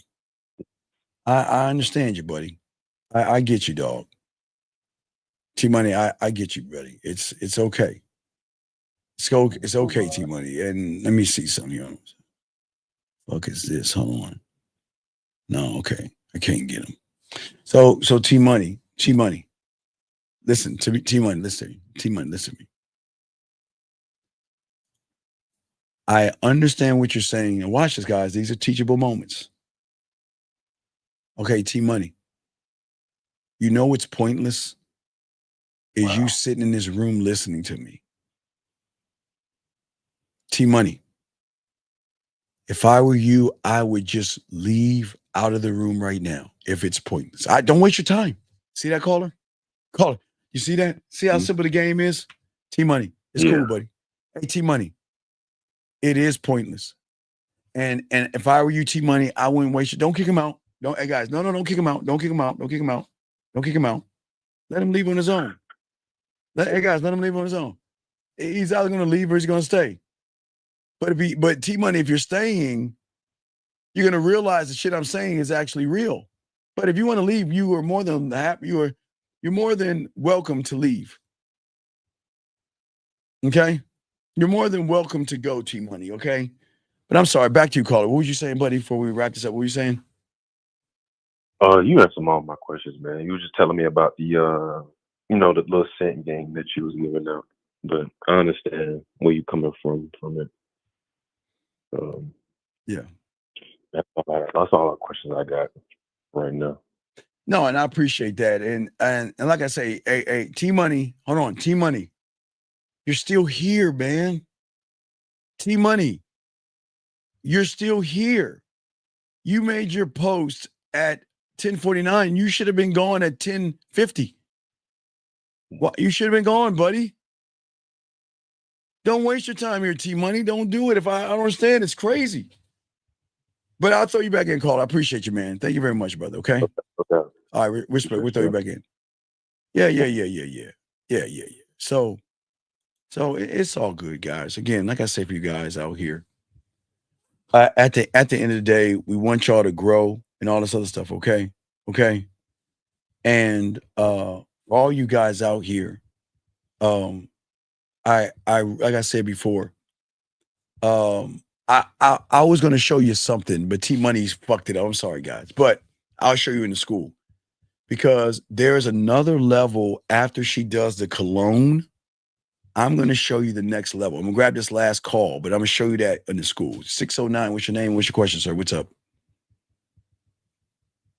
609 going once. 609. Hello, are you there, sir? Yes. Hello, Steve. Good evening. What is your name, sir, and what's going on? Sergio, calling from Colorado. Okay, what's going on, Colorado? What's going on, Sergio? Hey, so about 2 calls ago, you were talking with another caller, and you mentioned something about preventative maintenance. You know, you made analogies to like a car and this and that. Yes, sir. Yeah. So I'm curious. Like, how do we do like how can I do like preventative maintenance for my mind to keep my mind sharp and to like? Well, you got to be in the game, sir. You okay? If you're in the game, you should already know the answer through the pathway. But apparently, you're not in the game, so it's not going to work for you. Because if you're in the game, this wouldn't be a question. But okay. But you're saying, okay, well, Steve, wow, that was a great operation you had in that person. How can I be a doctor in a day? A what? A doctor in a day. That's what you're sounding like. How can I be a doctor in a day? Well, That's not the intent I'm trying to ask. No. Okay. It's not the intent, but I'm showing you the problem, buddy. The question is fine, but you need clarity on the question that you're asking to see it's the wrong question. Okay. Okay, why do you need the preventative maintenance for what?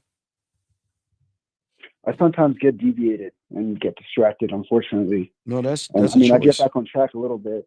Then it's kind of like it's a whole mental thing, you know. I kind of feel bad, and then I just snap out of it. I'm like, what the fuck? What am I doing? Get back on track. In those moments, it seems to me like I waste time when I have those, like, the little back and forth in my head. I mean, I snap out of it eventually. It's just annoying as hell. Well, okay.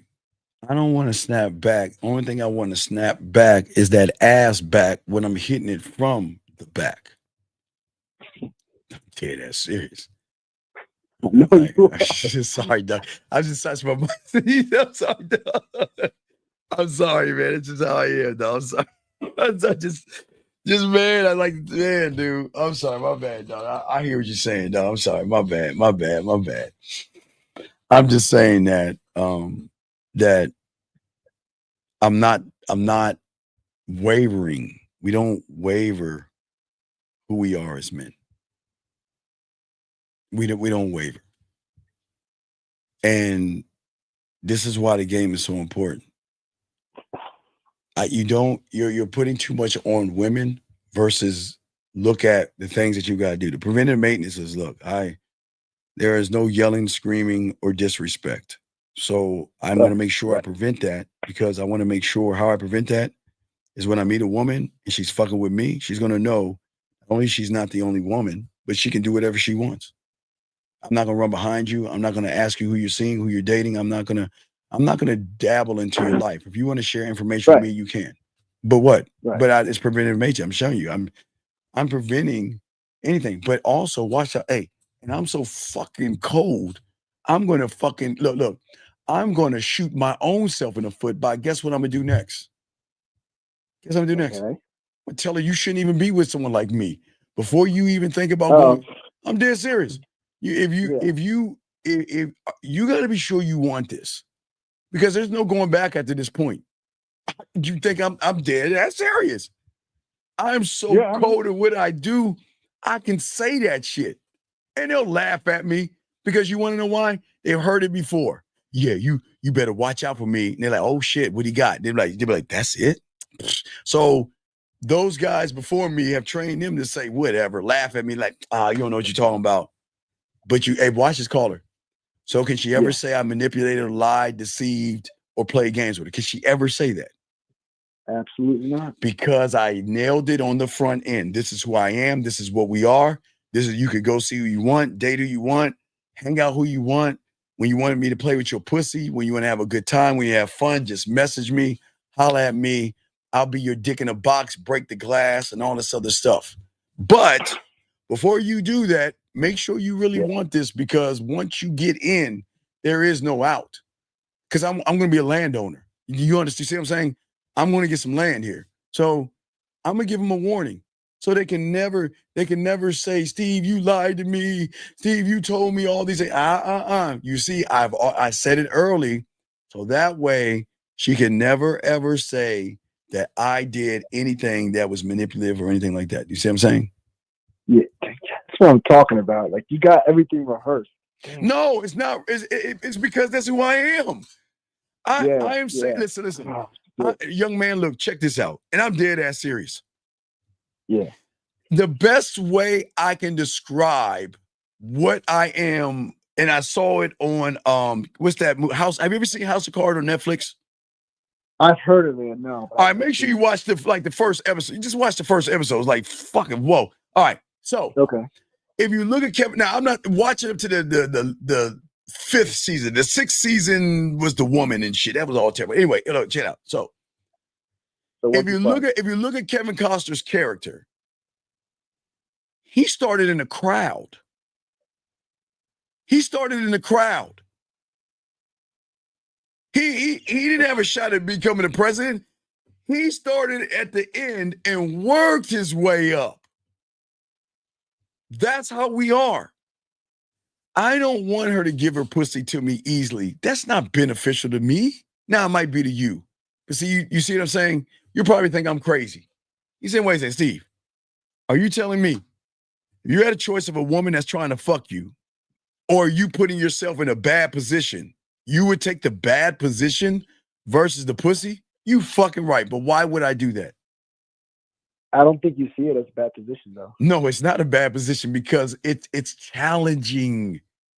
Oh my God. It's like Kevin Costner, like in House of Cards. He was in the crowd and ended up the president. What I'm saying to you guys is that you don't know how great it is to sit back and be last in line. And that woman moving you up. What and call her. You fucking right. Yes. Wait, call her. I'm not going to do anything to move myself up to manipulate the situation. But I am going to break her reality, and that's why I move up. I'm never going to manipulate, but I'm going to break her algorithm and her fucking reality. That's a gimme. And for that alone, I will move right up to the front. But guess who's put me to the front? Probably her. Yes, without no lies, tricks, gimmicks, beating around the bush or anything like that. I want to be last. I want to be last because then it will give her the opportunity to see me for who the fuck I am past everybody else. Oh man, it's so beautiful. It's so beautiful. Yeah, because she gets to compare you with everybody else. Oh, what is that now? So she gets to compare you with everybody else?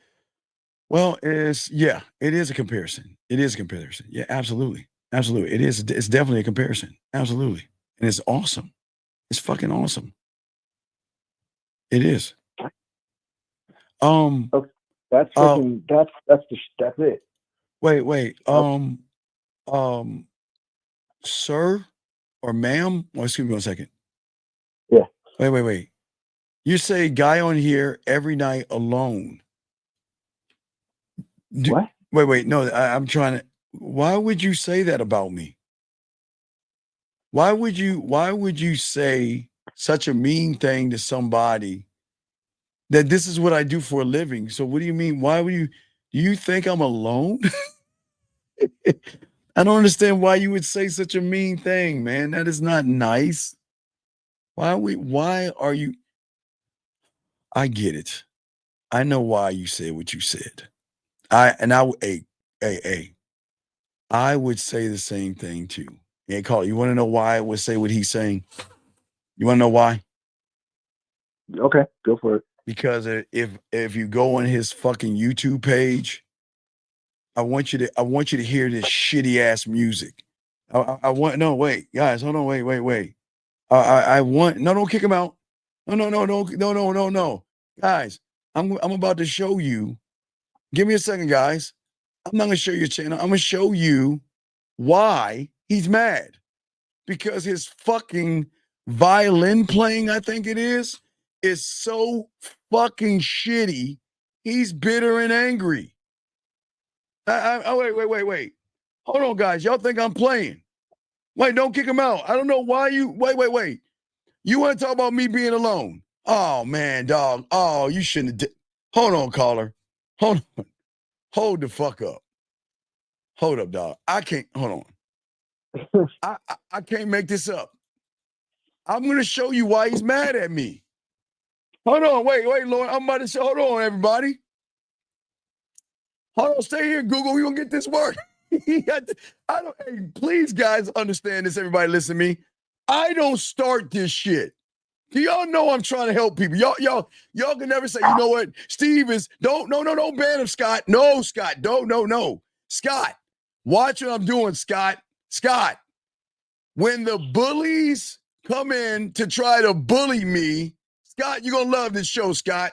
Because they always want to come here and talk shit to me and bully me. Hold on, Google. We got you, dog. Hold on, Google. We got you, buddy. I'm going to show you why Google is mad at me. Give me a second. I'm downloading it right now. I'm going to download 2 of them. I'm going to show you guys, all you motherfuckers. I'm going to literally show you guys why this motherfucker is mad at me, telling me that I'm lonely. He's telling me this shit. Hold on, guys. Y'all think I'm serious, dog. I'm dead ass here. Hold on, dog. Let me get the other one. Oh, let me get the other one. Oh, my God. He asked for this, guys. He asked for this. I'm not being mean. He want a Google. Stay, don't go nowhere, Google. Don't leave. That's why I tell you guys, don't kick him out. He said, now remember, I want you to read. I got what he's saying right here. Y'all see what he's saying right here? Guy on here every night. He say I'm alone. Now I'm gonna show you Google. Y'all ready for this, everybody? Hold on, caller. Hey guys, let me show you Google. Hey Google, I got you, big dog. I'm gonna show you guys why Google is mad. Here we go, guys. Hold on, let's put in this work. Hold on, let me take this down. Man, Google, I'm gonna show. Hey guys, you see that? I did nothing to Google. He's saying I'm alone. Let's look at Google. Let's look at Google. Come on, here we go. Wait, let's back this up.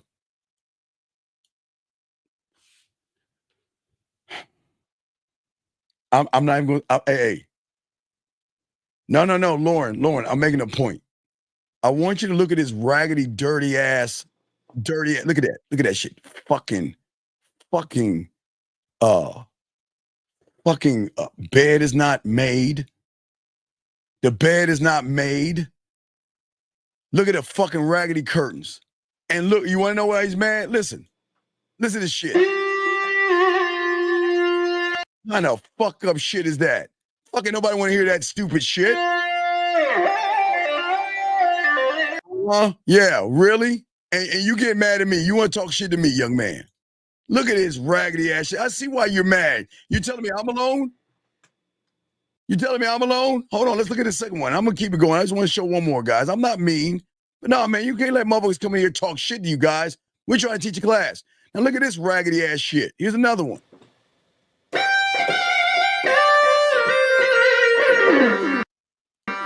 Wait, look at that long ass hair. Look at that shit. Wrinkly, that crinkly ass. Hey man, keep your day job, young man. Keep your day fucking job, dude. Come on, man. Hey dog, keep your day job, man. This ain't gonna get you nowhere in life, dog. This ain't gonna get you nowhere. What the fuck is that in the background? Is that a rug on the wall?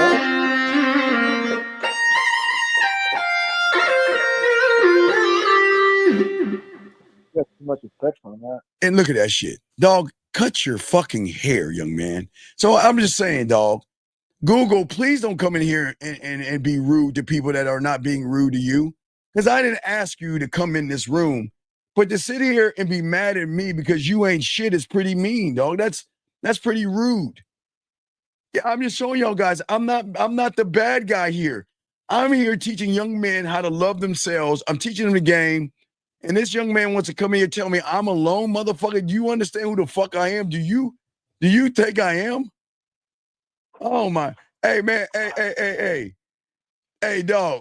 Eon, I don't even know what the fuck that shit is, dog. But that shit, that little crooked ass goddamn keyboard he got, motherfucker, you probably making payments on that bitch right now. But anyway, call it back to you.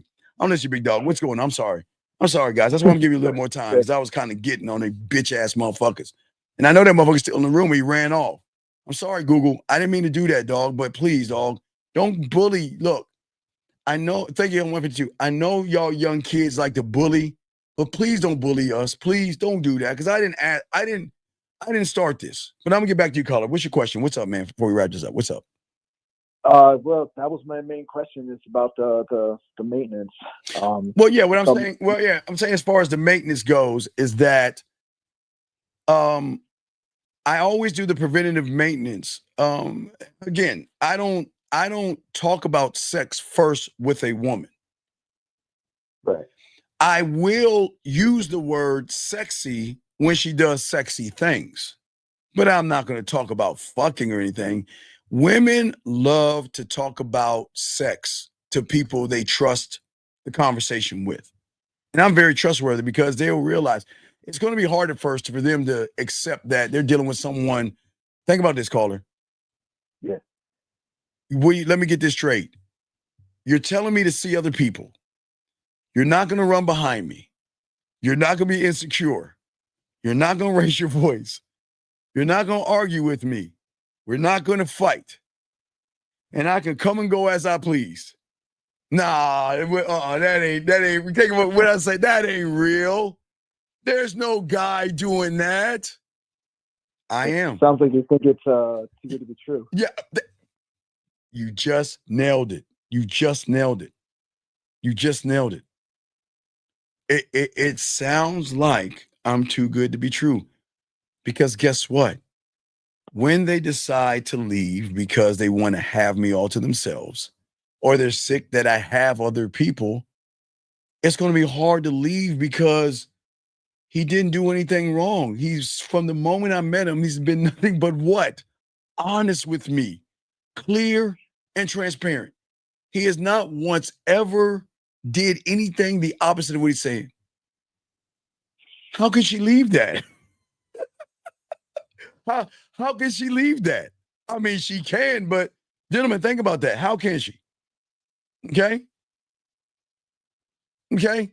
Oh, wait a second. Hold on. Wait. Time out. Sam, with all due respect, if you think that shit is good, then it's good to you. But I don't give a fuck. Fuck him. Fuck him in his dirty ass room. Fuck him with his raggedy ass bed he hasn't fucking fixed. Fuck him for the raggedy ass curtains and all that shit he got on. So fuck him. How about that, Sam? I don't give a fuck, Sam. Sam, see, this is y'all's problem. And Sam, wait, hold on, caller. Do you see why people like Sam gonna get walked over by a woman? Because you accept people disrespecting you, Sam. And look at you. The motherfucker. Okay, Sam, watch this, caller. This is a life lesson.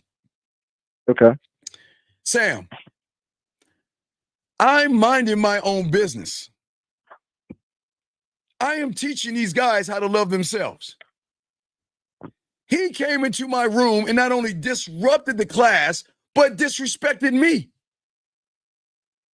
And now, because I'm getting in his bitch ass, you want to defend him? Do y'all see what the fuck I'm talking about? Do you see how crazy that is? See, Sam, what that tells me, Sam, that you're the kind of motherfucker that will let a woman disrespect your punk ass and you'll let that shit slide. You can't let that shit slide. I didn't go knocking on Sam's Google's door or jump on his thing and start fucking with him. I leave people alone.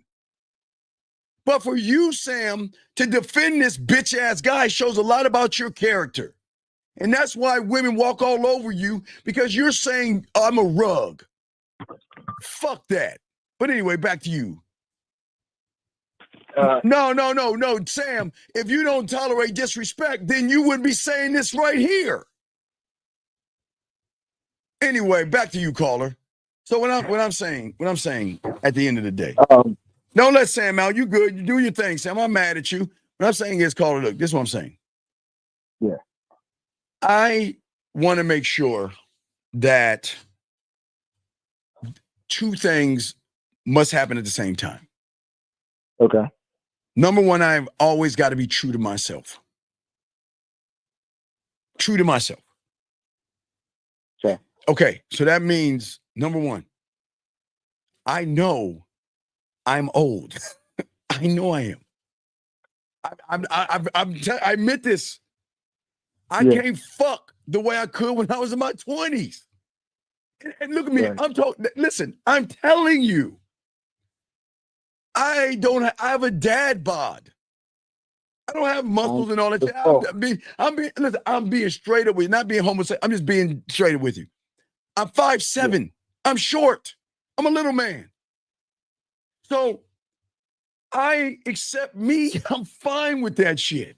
Because that's not who I am. Because please understand, I'm 5'7", but I ain't gonna be talking about this big dick energy. I mean, I'm not gonna go there with you, but you know, hey, if you know, you know. And you know, hey. So what I'm saying is that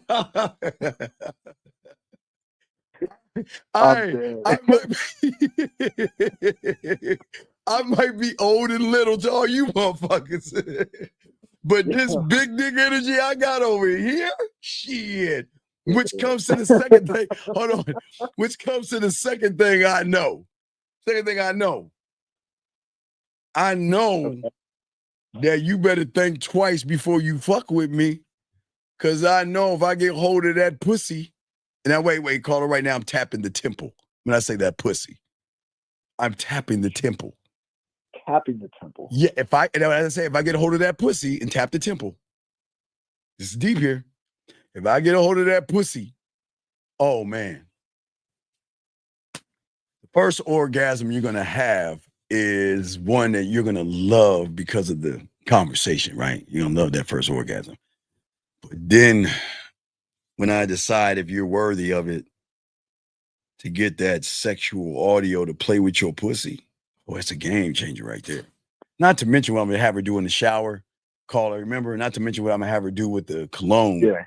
So I know I accept me. I know that I've got to be true to myself.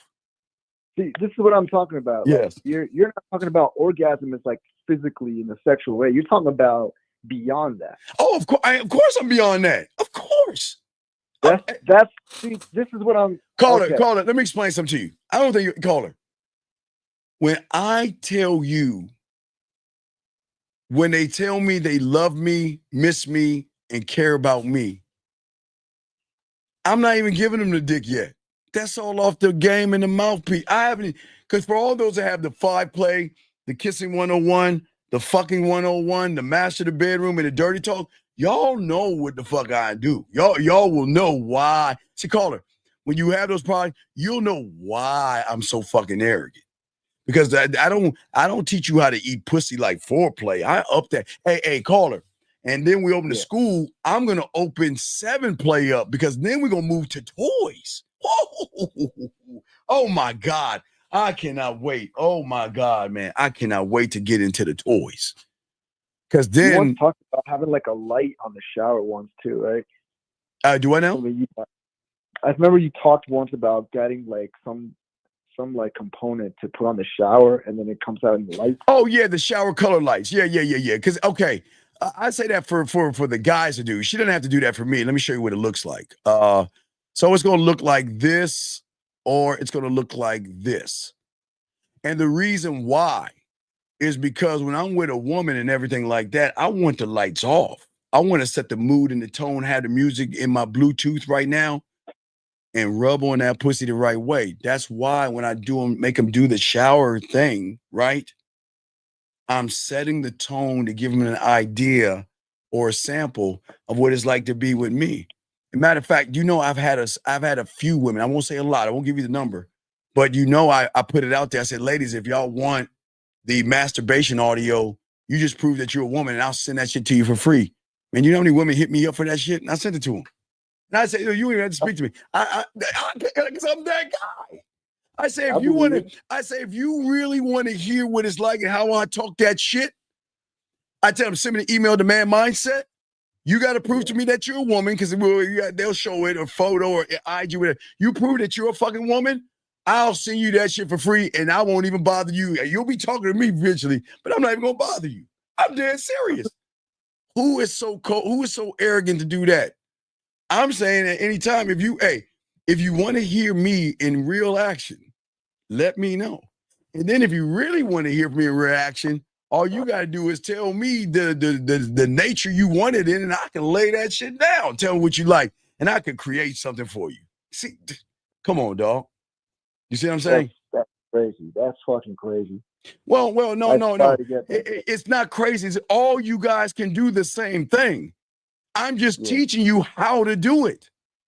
When you are outside of the reality that you're in, again, remember, this is the important thing, young man. And I say this to all you guys out here. Yeah. The most important thing for all you young men is to realize what I want you to do more than get and go after her pussy is force her to utter 3 words. 3 words. Utter 3 words. The most important 3 words that I want above all things. Above her pussy. I want her to utter these 3 words to herself. And what do you think that is? I miss you. No. That comes with territory.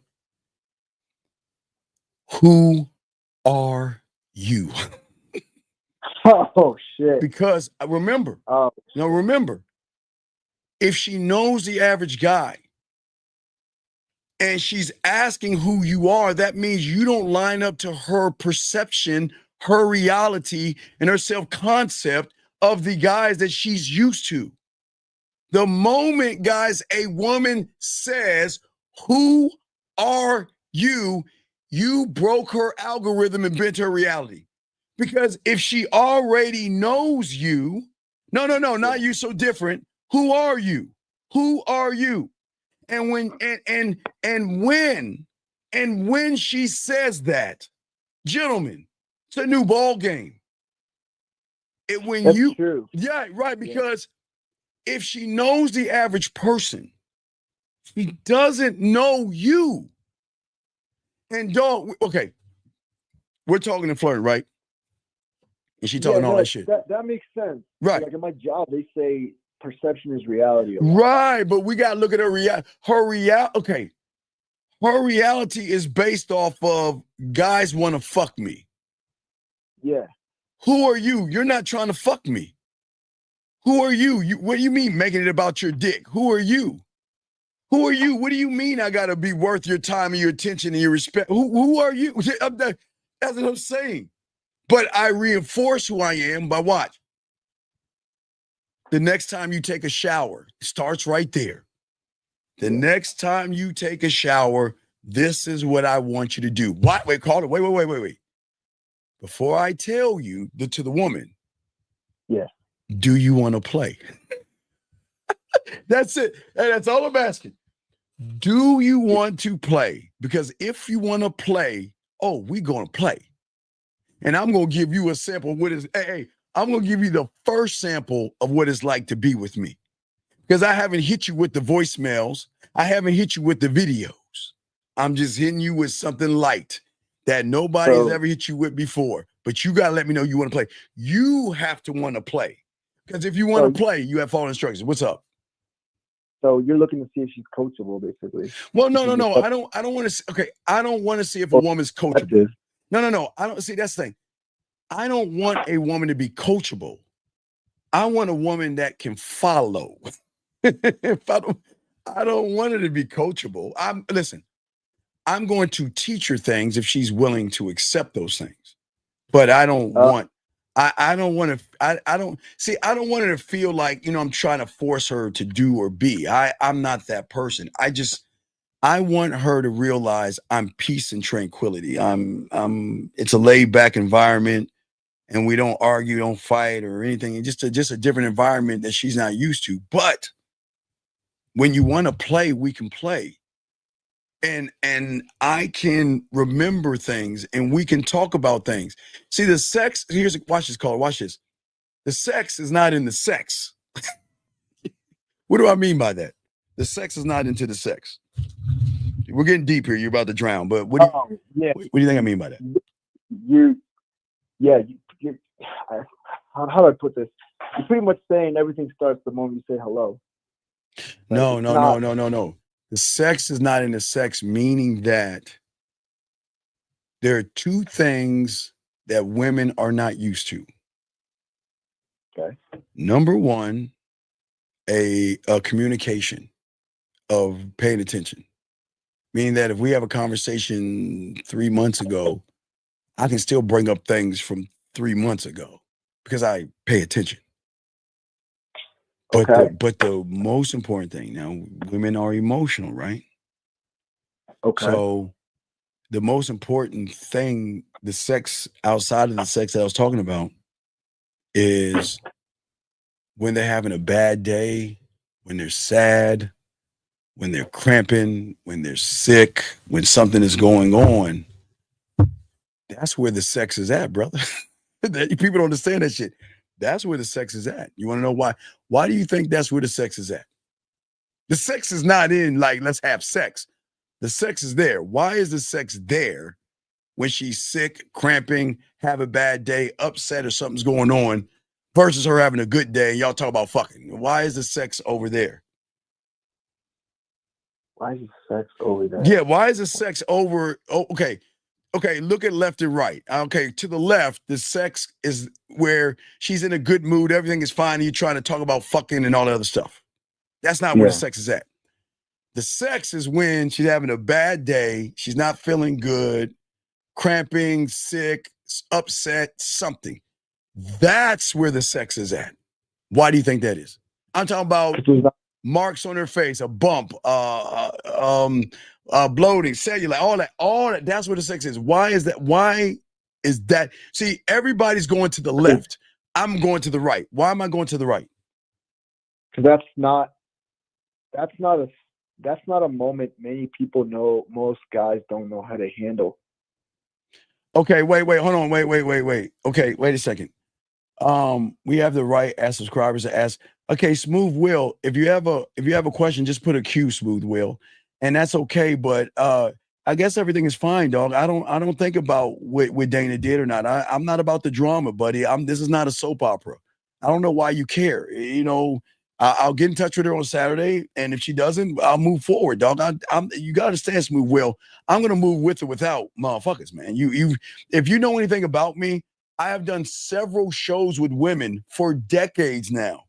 Before YouTube, we were doing Blog Talk Radio. I had women on as guests. We had a show with. We've always had women on, so women gonna come and go. So it's all good. But anyway, let me get back to you. So, why is the sex in there? Why is the sex in the right-hand side, caller? The best way I can find to articulate it is it's just not an area most guys know how to handle. No, it's not. It's not about handling. I'm not trying to handle a woman. Okay. It's not the good times where people think where sex is at, where she wants to fuck with you, where she thinks about you, and where she misses you. It's not the good times. It's that motherfucker that is actually there, not to solve her problems, not to be there holding her and spooning her and all that shit, but to be there just for the sake of being there without asking for anything in return. To sit there and say, what? No, I'm dead ass. I'm not fucking with. I'm dead serious. I'm giving you a free nugget here. I'm dead ass serious. See, listen, it's the bad times that make her realize who the real motherfucker is. Because, okay, most of y'all want pussy, right? So wait, okay. Let's look at she's sick, cramping, or anything like that. That means she ain't fucking.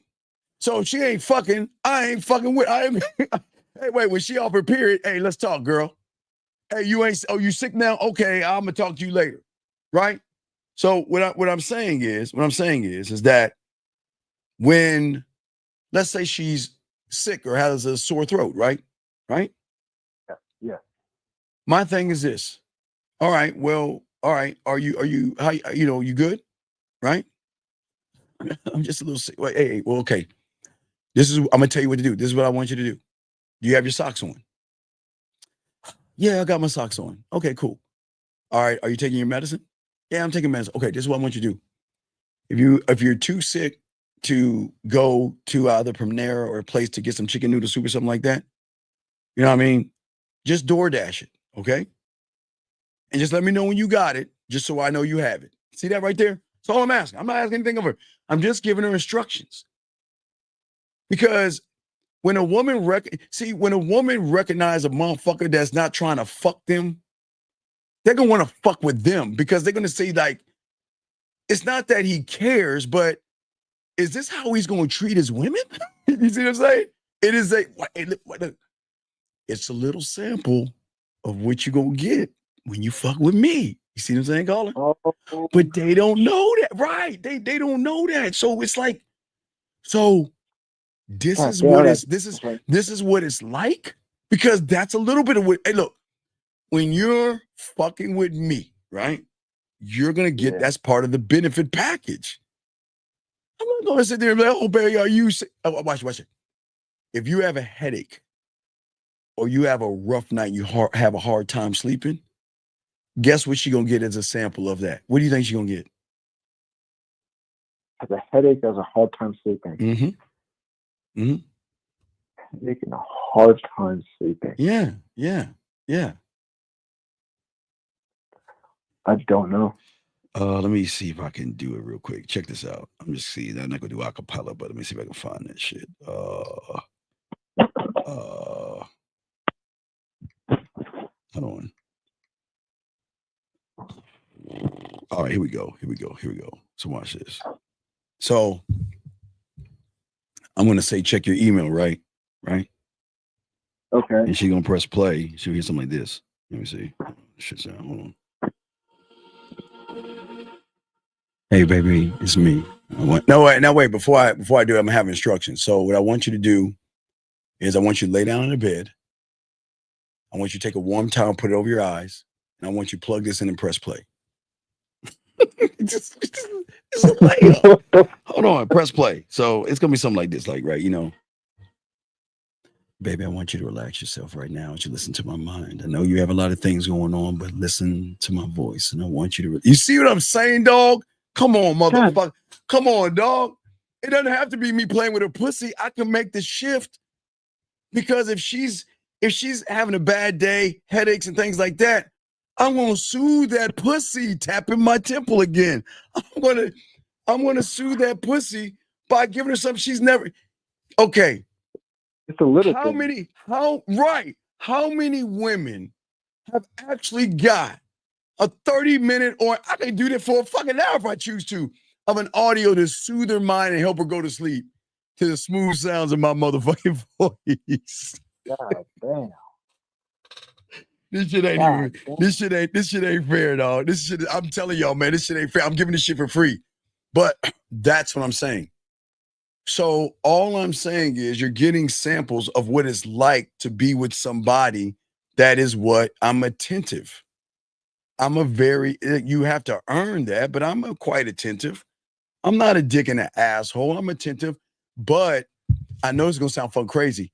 I look forward to the bad shit, like when she's cramping, not feeling good. Oh, watch this one. Hey, what are you doing? Oh, I'm sick. Oh, I'm not feeling good. Hey, do me a favor and take me a picture. What? What? Yeah, I'm a mess. I look terrible. Take a picture for me. And I'm gonna sit back. I'm waiting. I don't know why you want to. Okay, hold on. And they're gonna take a picture, right? Yeah. And you know what? You know what, guys? This is what makes them cry. I don't know, man. I don't know, man. And I don't mean to make them cry like this, but what I'm saying is, this is why I find you sexy. It's not because you're not feeling good and all this other stuff. It's that you trust me to see you for who the fuck you are right now. Because caller, this is the same, right? But this is the same person I'm gonna see in the shower anyway. Without the, I want to see you as you are, not what you want me to see you as. See that right? They can't. Wait. Who are you, or who are you? What are you? Like, do you see what I'm saying? Yeah. Because I'm saying, wait. Most people don't want to see the woman when she's all fucked up and sick. They don't want to see her. They want to see her when she's all made up and dolled up and shit. They don't want to see her bad. I'm saying that I'm here to accept you for everything you are, the good and the bad, the sick and not feeling good. Why do you think they fall in love with me like that, dog? I'm not playing games. Gentlemen, I'm not playing games here. I'm not playing games. I'm dead serious, but I'm just showing y'all some game. When you're at your lowest point, you can come to me. When you're feeling sick, you come to me. That's exactly what you're saying. When you're cramping, you can come to me. When you're not feeling sexy, you can come to me. When you got a headache, you can come to me. And when you want to come to me, you can come to me. Hold on, Colin. Hold on. Oh my God. Hold on, Colin, because I'm going to have this for the school. But watch this, Colin. Hey, guys. When we open the school, I'm going to teach y'all this right here. I've already perfected it, but let me give you one. So let's call this the rose. Wait, let me get a marker. Hold on. Give me a second, caller. Let me show you this game. Hold on. Let me grab a fucking marker. Phil, I want to show y'all guys. Watch this game right here. Nobody's ever teaching this shit on the internet because this is mine. Nobody's ever taught you this. And I'm gonna show you. I'm gonna give you an example of the rose. Okay. Okay. Let's say 1, 2, 4, 4. Okay, 4, 4. Let's say it down with that. Then I'm gonna say 12 o'clock. And then I'm gonna say 9 o'clock. And I'm gonna say this way, that way. All right, so I'm just giving you an example. Are y'all ready for this, guys? Ready for this, guys? No one's ever showed you this before. This is coming from us. So there's nobody on the internet doing this. And that is why I keep telling y'all got to learn the ones that have game. So I'm gonna show you the brand new thing. Now, look, I'm already showing you doing the masturbation audios, right? Right? Yeah. All right. So I want y'all to look at this. You see this right here? This is called the rose. Okay. Now I'm just giving you an example. This is called the rose. And when I train a woman to what this is, now watch this. Wait, recorder, you see what this is?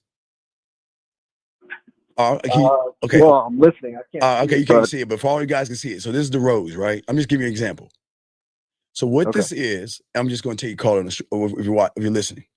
What I'm doing is not only am I making her play with her pussy, but the rose, I'm showing her how I want her to play with her pussy.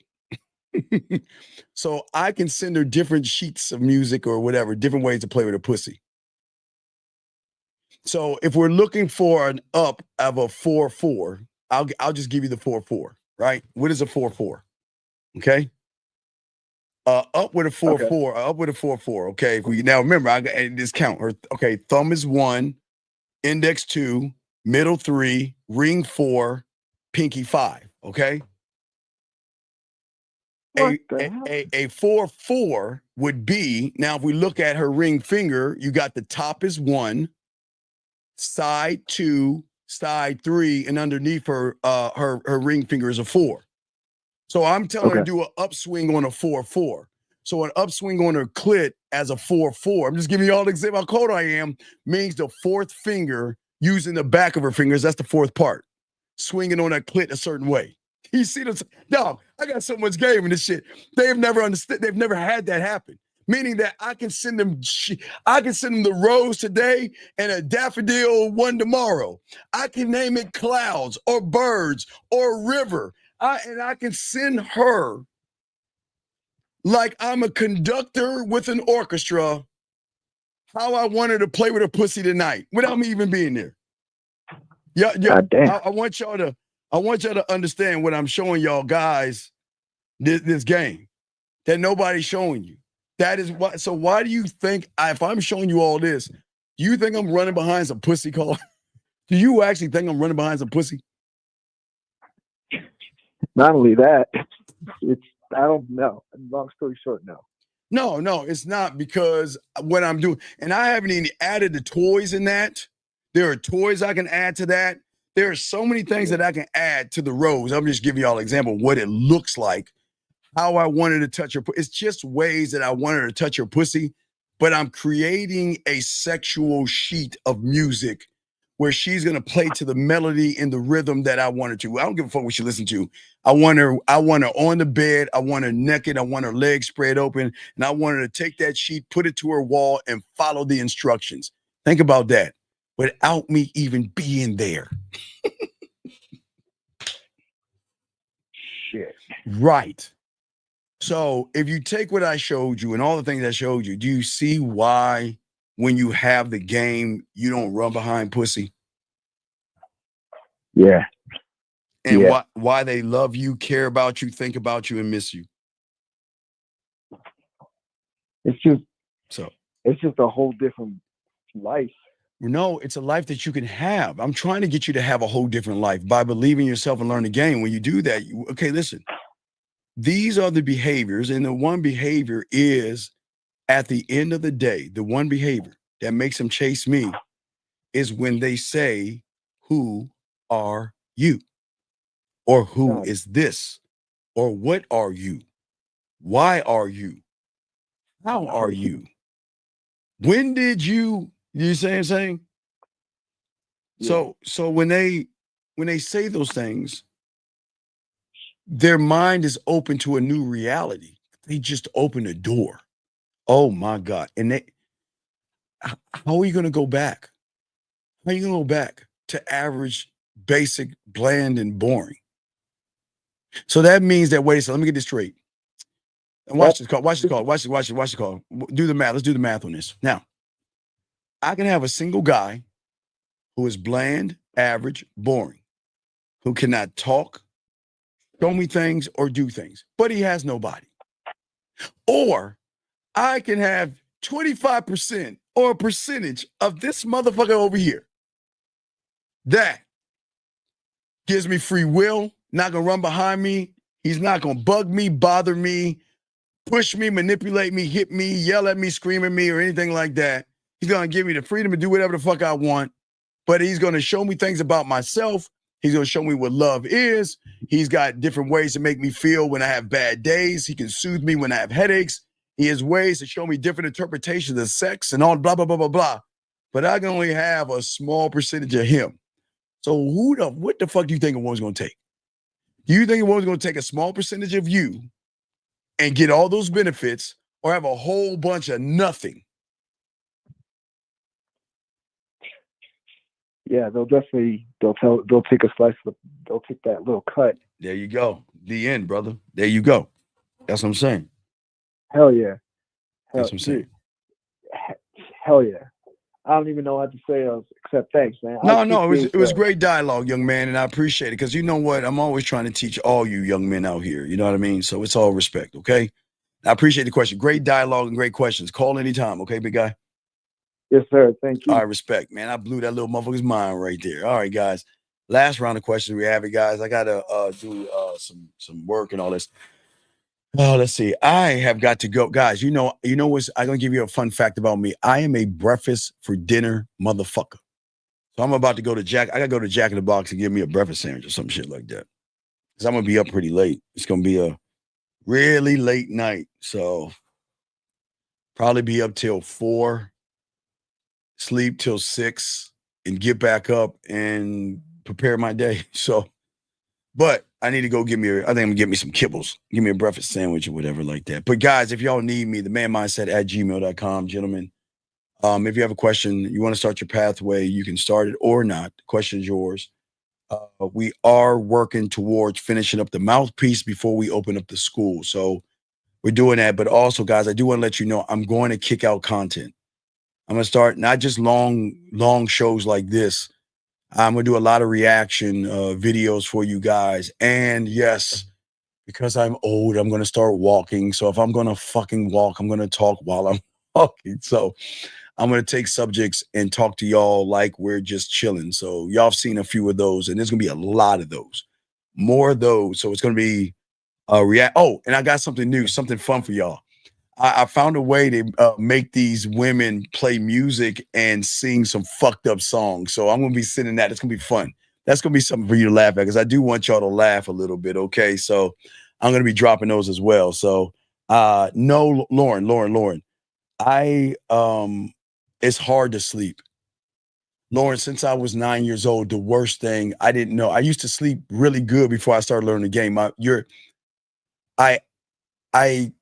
I tell you guys out here, and this is a warning to you guys, you have to understand, once you open that faucet, and once that faucet starts running, you can't shut it down. You can't.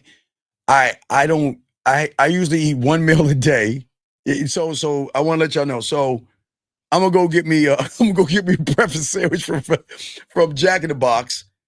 And that is my first meal of the day. Wait, we're still at today. Yeah, so that's my first meal. So all day today, I've had something to drink, tea, but my first meal is going to be the Jack in the Box. It's the only meal I have. It's going to be a breakfast sandwich. So eating and sleeping, I don't have time to do, man. I just got it's so much information I got to get out. I don't know how much time I have left on this planet. So I got to get out as much as I possibly can, man. I got to keep giving y'all the faucet so y'all can pass on the information. So, yeah, but I'm just high on myself. I'm my own source of energy. You know what I mean? I'm a Energizer bunny rabbit, ladies, but I can't fuck like I was in my 20s. So don't expect me to be a 20-year-old motherfucker. I'm gonna move like a 53, a 54. No, I gotta be honest, a 54, because I'm closer to 54 than I am 53. So I'm gonna move like a 54-year-old. Just gonna let y'all know, but still not gonna sleep, still gonna grind. And if y'all know anything about me, I've been doing this since the 56K modem. And I've been the same way ever since, and I'm not gonna stop. I think if I stop, that's when I'm just gonna croak over and go. So yeah, so I just say for you guys out there, it's just that the best way, and okay, I'm not saying I'm him, but I guess the best analogy would be him. If you know anything like Mozart, if you ever saw Amadeus, I guess there was a great show in the 80s. But if you ever watch Amadeus or something like that about Mozart, what you'll learn about him is that music was always in his mind 25 hours a day, 8 days a week. It was just flowing. The music was just flowing out of him. And that's how the game works. The game is going to work the same way. It's going to flow. It's going to flow. So, no, hey, Lauren. See, let me show you what I would say. Lauren. Lauren said a comment. All right, wait. Give me something to eat. I'm sorry, Lauren. I didn't mean to say that. You brought that on yourself. I'm sorry, guys. I should have said that. Give me something to eat, and we'll see about eating.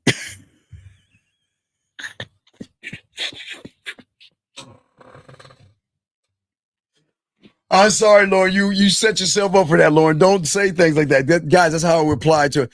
You know how many women ask me, are you eating and are you drinking? That's when you know they care about you. Have you drank?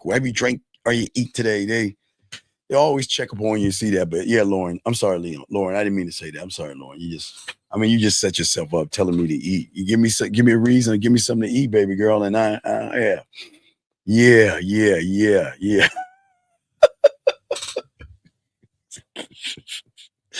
Hey. And you know her saying fresh right now, she's smiling like a motherfucker. She's like, oh, Steve. And she probably like, oh, Steven. You probably call me Steven, right? Oh, you're so fresh. Yeah, that forbidden fruit is very, very fresh. Yes, very fresh. Anyway, yes, Leo season is coming. Can't wait. But anyway, guys, as I said before, guys, I appreciate y'all guys. If y'all have any other questions, get at me at The Man Mindset.